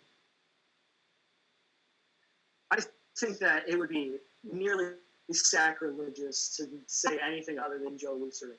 And I know that, anyone else outside of Detroit who did not grow up there like I did, you say Joe Louis Arena, that place was dirty and, crowded, and it was in a really weird part of town where you had to park in a bunch of different areas, and you had to take the people. But that building had history, and that building, there was something super special about it. And every time you go in there, you look at the banners, and you look at the Stanley Cup championships, and you look at the guys in the rafters with their numbers, and there was just a feeling in that building that made it so awesome. And it's just a great building. Just a real good building. And I'll make a football reference. I think our stadium is pretty awesome, but I think there's nothing that beats watching a game at home. I think that Lambeau, we were able to play a preseason game last year in Lambeau, and it's a beautiful stadium. Mm-hmm. And again, history. I think that the places that you appreciate the most are, Little Caesars is really, really high tech, but the places where you look around and go, wow, this place is history. Mm-hmm. Those are the places that really resonate with me. I think that, there's nothing that, you go to Fenway or the old Yankee Stadium or Tiger Stadium, places may not have been the prettiest, but they've got really rich history, and I think that's what resonates with me a lot. Well, that's a great pick with Lambeau. I despise the Packers, and I will till I die. But I've been to a few games there, and yeah, it's second to none. The fans treat you well. The ambiance there. They even got a cool Hall of Fame right there too, and it really is neat. And Joe Louis, I would have to rank that one of my top ones. I had the opportunity to go to Old Chicago Stadium 31 years ago to watch the Hawks and the Red Wings, and man, it was so loud and it was so much fun. And both teams they both made the playoffs that year, but that was back when they took the top 4 teams in each division, and they were only 5 teams in a division, so it wasn't too difficult not to get in. But man, it was fun to watch a game there. So, what do you miss most about not having hockey? Man, I just miss watching it. Like, I just miss the game. I feel, I still play down here in Houston a couple of times a week. I have a league, and I have a tournament team with some friends that I've made, and I miss playing. I don't watch as much as I do, but as much as I would like to, but I miss playing more than I miss watching. Okay. It is a great game, and it's really it's special. I think the thing about it that's great is the people that you meet when you play, and when you there's a hockey bar in Houston called the Maple Leaf. And it's this little dumpy-dotted bar in the middle of Midtown, and there's nothing around. Like, there's nobody in it. The people who are in it are watching the TV. And, we go there a couple times a month, and just, it doesn't even matter what game it's on. If it's like Rangers, Blue Jackets, nobody in there is a Rangers or Blue Jackets fan, but everyone's watching. And I think that's the thing I miss the most, is just being able to talk about it. Yeah. Being able to sit around with your friends and strangers and just watch hockey. There's nothing like it. Oh, it's crazy. As I watched that game that I was talking about against Carolina on Sunday afternoon, and it brought back memories of watching just Stanley Cup playoff hockey in April. Hi there. And My girl. that's all right. And in April, watching a game 6 or whatever, and it brings back great memories. And that's what I miss most about it is, getting pumped up for it. This time of year is such a fun time of year for the Stanley Cup playoffs. It's winter go home, and that's the thing that I miss most about it. And like you, getting to talk about it, and it's because we can look forward to the draft and the free agency and all that stuff that goes on afterwards that we're not getting right now, and I think that's a big void too. But we'll get there. Yeah, and playoffs in sports. Basketball, pretty good playoffs. Football is an amazing experience, especially if you're lucky enough to see it in person. But there's nothing that beats the Stanley Cup. Well, the last question I got, that's a poll question, and I'll let you go. Well, I might find one more question, but with this Bulls documentary, and talking about it on the show, and the pretty much the worldwide hatred of the Detroit Pistons because of it. I'm going to ask you 2 teams. My poll question is, give me 2 or 3 teams that you despise the most. So I'm going to put you on the spot here. If you can think of a couple of teams. And, hey, if the Red Wings are one of them, I won't be upset because I know we had a nice rivalry back in the day. But if you've got 2 or 3 teams that you despise the most. Yeah, I mean, for me, it's like the Flyers. For me, my entire life was, really physical hockey team. And every time they played every time they played the Penguins in the playoffs, you knew the Penguins were a better team, but you got a weird feeling of stuff. It was like, oh, man, I don't know about this team. The way that they play the game, and I think I don't know if it's just like Philadelphia as a city, but they have a certain personality to their sports teams. Just, the Broad Street Bullet, with Clark, and I think just the way they play the game is a very challenging, makes them a very challenging opponent and a very easy team to dislike. I honestly don't know if there's a lot of other teams that I would say I despise. I think that when you work in sports, I think that you start to kind of see it from a different perspective, I think. Mm-hmm. And every team has their personality, and every team has their rivalries, and I think with us it's the Cowboys and the Colts. There's a long history with the Colts and the Texans, but I wouldn't really say there's another team that I despise.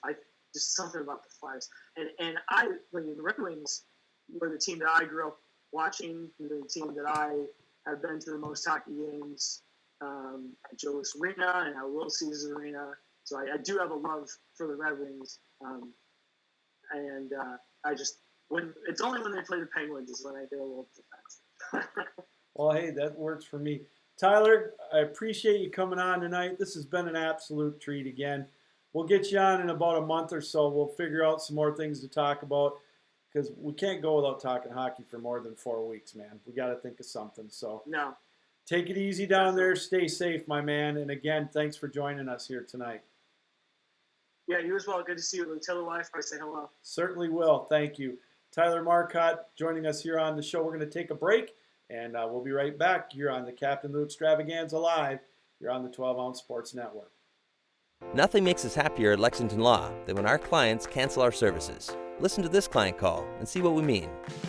Lexington Law Firm, this is Erin. I would like to cancel my account. I'm sorry to hear that. No, don't be. Actually, you guys have done tremendous work for me, and I was working with you for several years now, and my goal was to get a mortgage written by the end of this year, and I just got that mortgage commitment. That is wonderful. My credit went from like 440 working with you guys to 700. Nice. And I got a very good 4.25% 30-year fixed rate mortgage. I have nothing at all bad to say. If you ever want me to write a testimonial, well, I will. As a matter of fact, I've recommended you to a lot of friends. Lexington Law has served over 500,000 clients, taking expert action on their credit that has led to the removal of millions of questionable negative items from their credit reports. Call now and learn more about how Lexington Law may be able to help you in the removal of negative items from your credit report, such as collections, late payments, charge-offs, and many others. Call Lexington Law today. Esports are here to stay. Go to jazzsports.ag, log into your account, and look for our new esports section on the top of your screen.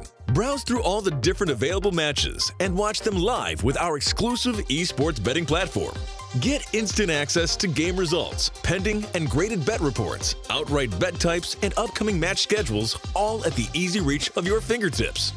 Jazz Sports puts you in the game.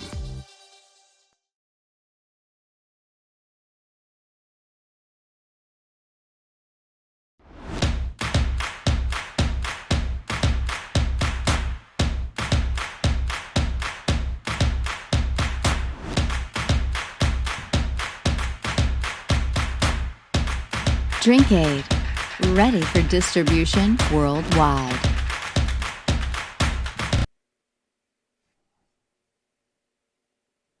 Hey everybody, welcome back to the Captain Lou Extravaganza Live here on the 12-Ounce Sports Network. Great to catch up with Tyler Marcotte, one of our NHL insiders. We talked about the NFL draft a little bit. He works for the video production for the Houston Texans, and so it's always great to catch up with Tyler, talking a little hockey. I know that's near and dear to his heart. Big Pittsburgh Penguin fan that he is, and great to catch up, talk a little bit about what's going on in the NHL, which I know right now isn't a whole lot of anything, but great to look back on what the teams have done up to this point, and some interesting perspective. You know, we started the conversation talking about when the seasons might start up, and I know it's an ongoing conversation, and it sometimes gets a little old, but you know, you're getting all of these possibilities thrown for all of the 4 major teams right now, or the sports rather. You know, NHL, MLB, NBA, and the NFL. There's a lot of variables that are going to go into it, but I think the biggest one, and I heard Peter King say this yesterday, and it's a great point. Where are we going to come up with all the tests for these players? Now, with the NFL, it's weekly, but you've got, you know, you're looking at, 100 tests a week per team, at least, if not more. You've got the workers and everything. So let's just say 200-300 tests a week, and you've got 30 teams. That's 10,000 tests right there a week.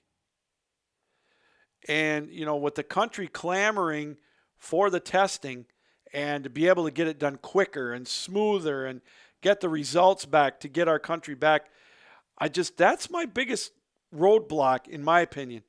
Now, the second would be, you know, getting the players away from their families. Well, if they do the neutral site location in, for hockey and basketball, that won't be as bad. Because their season may not be as long. But baseball, the latest thing that I saw today out of the USA Today is something that they say is gaining traction, is possibly going to 3 divisions with no American League and no National League. And, you know, what they're talking about is possibly, well, I had it come up on my screen. Well, anyways, what they're talking about is making it 3 10-team divisions. And they're all centrally located based on their geographic locations, trying to keep as many as the rivalries as they can, which I think it's a great idea. It's a novel concept. They're looking at possibly 80 to 100 games, and, you know, possibly starting it between June 15th and the 4th of July.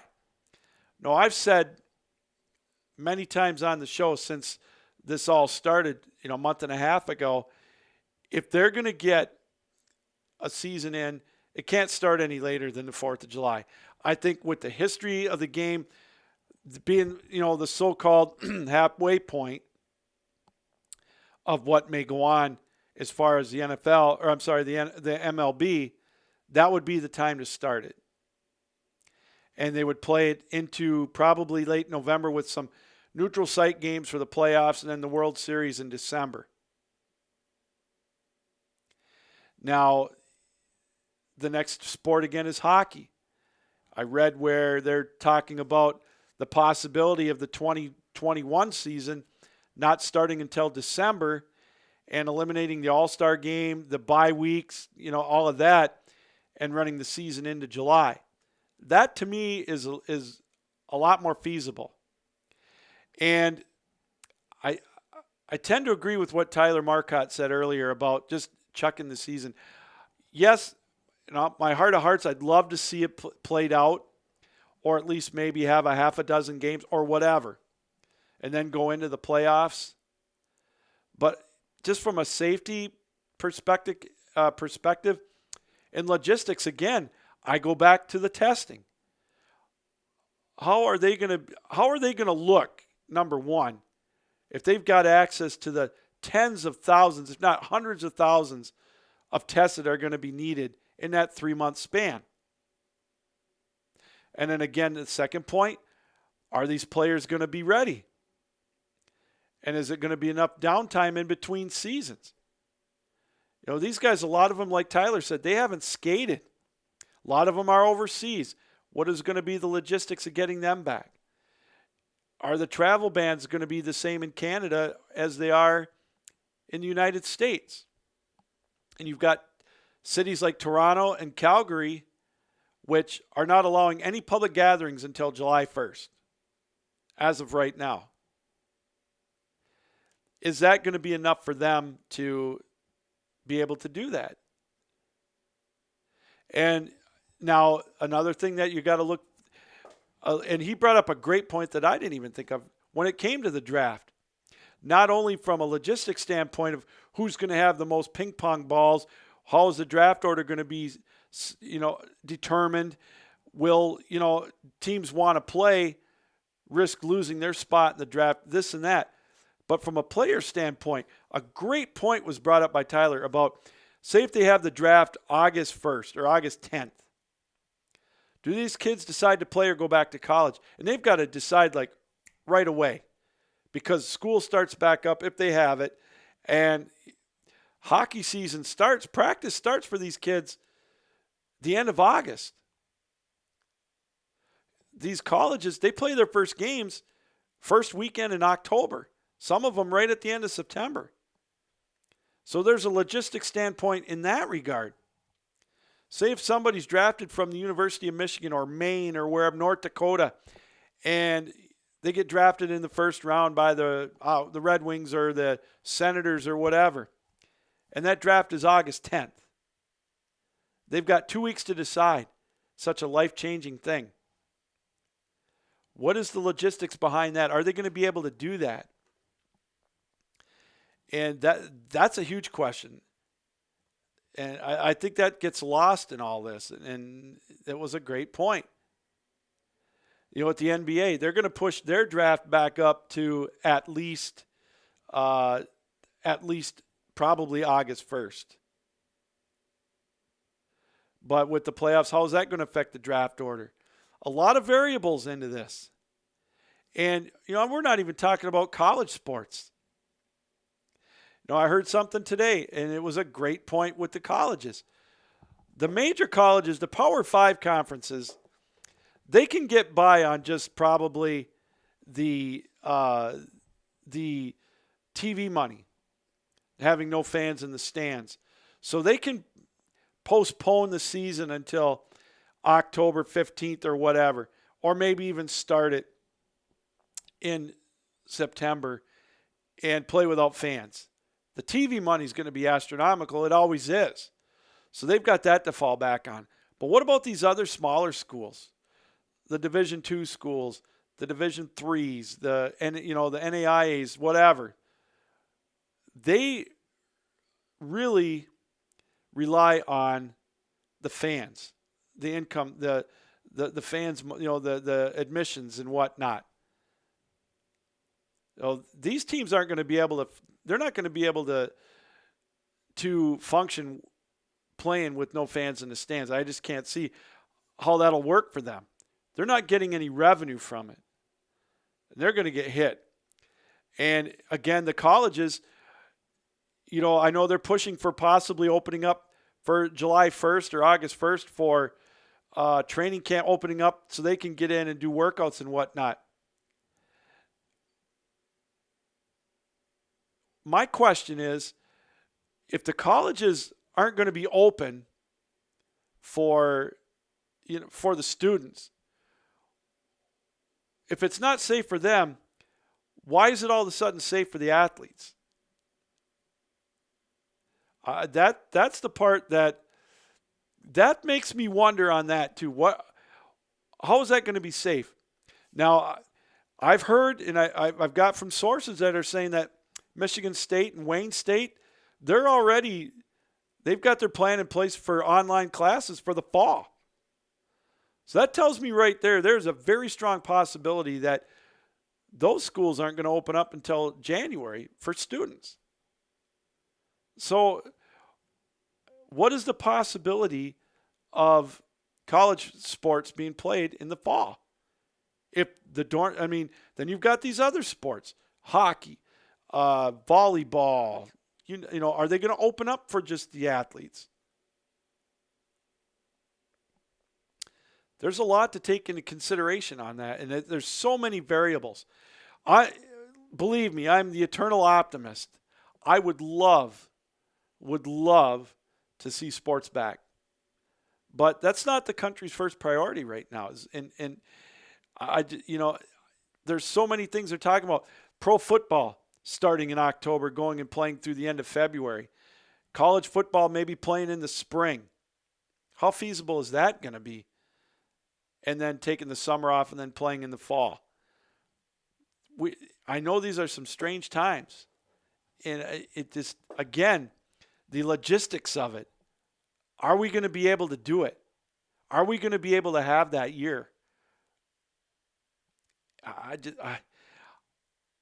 Again, I would love it. I absolutely love it, and I hope it is. But we can't risk the safety of, our public. And, nobody knows. We were talking about this today. In 10 years, we'll know, were we a little overcautious right now with everything? Were we not cautious enough? We've never had this situation before. And, I'm not going to get political on here, but I would tend to believe I'd rather be overcautious than not cautious enough. And my point to that is, what happens if they start? What if somebody tests positive? Say, for example, the NBA, they're looking at opening up their training facilities on May 8th. So the next step would be possibly having training camps June 1st. What happens if somebody tests positive during a game? I know we can't live in fear our whole lives. I get that. But what do you do then? Do you shut the league down for 2 weeks or a week or 5 days or whatever? What do you do then? It's the same thing with our colleges and our schools opening back up. If we open up and you get people testing positive, you shut everything back down again. So many variables with this. And you've got, I just don't know. I mean, there are some great blueprints in place to do this. I'm even all for them playing in all their games for baseball, playing them all in Florida and Arizona and Texas maybe. That's great. Get them as many games as you can in. I think it would be a novel concept. I think it'd be a lot of fun. Or the way they're talking about now, again, with playing in your home stadiums, but only playing 10 teams or 9 other teams in your division. That's it. Detroit wouldn't go out to Los Angeles. They wouldn't be playing the Yankees or whatever. Detroit, for example, would be in the central region with the Cubs, with the White Sox, the Twins, the Brewers, the Cardinals, the Indians, the Reds, and then, of course, you got the out east teams in the West. If that's what it took to get the season in, I'm all for it. It'd be kind of cool. But I go back to the testing aspect of it. How can we as a society allow sports, the professional leagues, major college, whatever, let them have primary access to all these tests when our country doesn't have enough to begin with? That's my question. And if you've got an answer, let me know at The Real Captain Lou. I'd love to hear from you. Or my email address, sweetlou1965@yahoo.com. I mean, tell me. That's my big stumbling block, is the testing procedures. With any of these leagues starting back up, where are they going to come up with them? How are they going to be administered? And what happens if somebody tests positive? Do you shut the league back down? Does it take a week break or 2-week break? I mean, there's a lot of costs involved in this. Housing all these people. I know hockey, they're talking about doing it in remote locations. North Dakota, Saskatchewan, whatever. NBA, maybe in Vegas, maybe in Omaha, whatever. The cost of getting everybody together. And, I know Major League Baseball looking for more concessions. The players, it sounds like, are willing to take a prorated contract to only play 100 games or 80 games or whatever. But the teams want more than that. to cover their loss of concessions and ticket revenue and all that. And I don't know if I buy that. I mean, I know they want to, but, nobody wants to lose money. I understand that. But they're still getting money from the networks. Because I guarantee you they'll be clamoring over each other. The networks will. If they know that there's no fans in the stands, people are going to be jonesing for sports. They're going to be jonesing for Major League Baseball, hockey, NBA playoffs, NHL Stanley Cup playoffs, football. And I think that's kind of a bad look for MLB to want more concessions. I don't blame them for asking, but I don't see where they'll get it. But there's a lot for us to talk about with that because it keeps changing every day. There's new plans. Stuff gets leaked out. We find new stumbling blocks or whatever. There's still a lot out there to talk about on a daily basis when it comes to trying to get the leagues back up and going.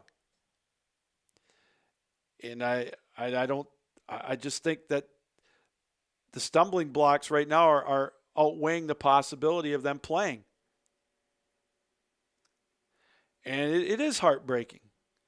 It's heartbreaking for, people not, we can't even open up all of our hospitals yet for surgeries that are needed.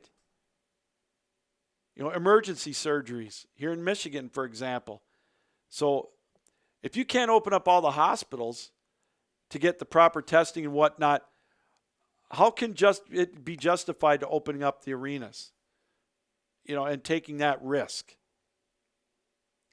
I just think as much as I want sports to be played, I think holding off and just calling it a year for basketball and hockey to start, and then baseball, it's risky. July 1st is going to be here before you know it. It's only, 2.5 months away, not even that. And for baseball to get going then, they can't get started no later than June 1st. With training camps and whatnot, getting everybody ready. And they're not even allowed to congregate with more, than a couple of people. I know some of the states are starting to lift some of their restrictions, and it's great. One step at a time. I think it's been done smartly. But I just think it's just, I don't know. I just don't see the feasibility of doing it. These are strange times. Now you're going to start running into high school seasons, like here in Michigan. I thought about it. I've talked to some people that have talked to athletic directors. It's 50-50 at best. If the schools open up, would they allow football and volleyball and whatnot to be played? Here in Michigan, that's the main fall sports, along with cross country and whatnot. If they don't go to school, are they going to be allowed to play? It's a little different than college because you're not going and living in dorms. You go from home, but you still have to have the testing. And there's a lot of variables out there. And, everybody's keeping their fingers crossed with that. These are some strange times. I don't have to tell you that. But there are so many variables out there. And, I look at minor league sports.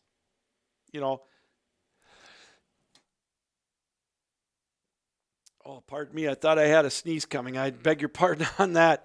The minor league sports, these kids, the systems, baseball losing so much money. There's going to be a contraction at the end of the year as it was. They're talking 40-some teams. How many more are going to lose it? Everybody's affected by this. And it's all, again, I would love to see him back. I just don't see how it's going to be possible. I really don't. Wow. Here we go. We're almost done. 2 hours in the books. It's been a great couple of hours. Thanks for listening to my rant the first hour about the Dream Team and about the Last Dance. We'll be talking about that right up and through it's all done. And again, I love watching it. And I have not lost 1 ounce of respect for Michael Jordan's game. I think he's one of the top players. Like I said, not the top two. But I think, they're carrying this maybe a touch too far. I give ESPN a lot of credit for letting the Pistons tell their side of the story.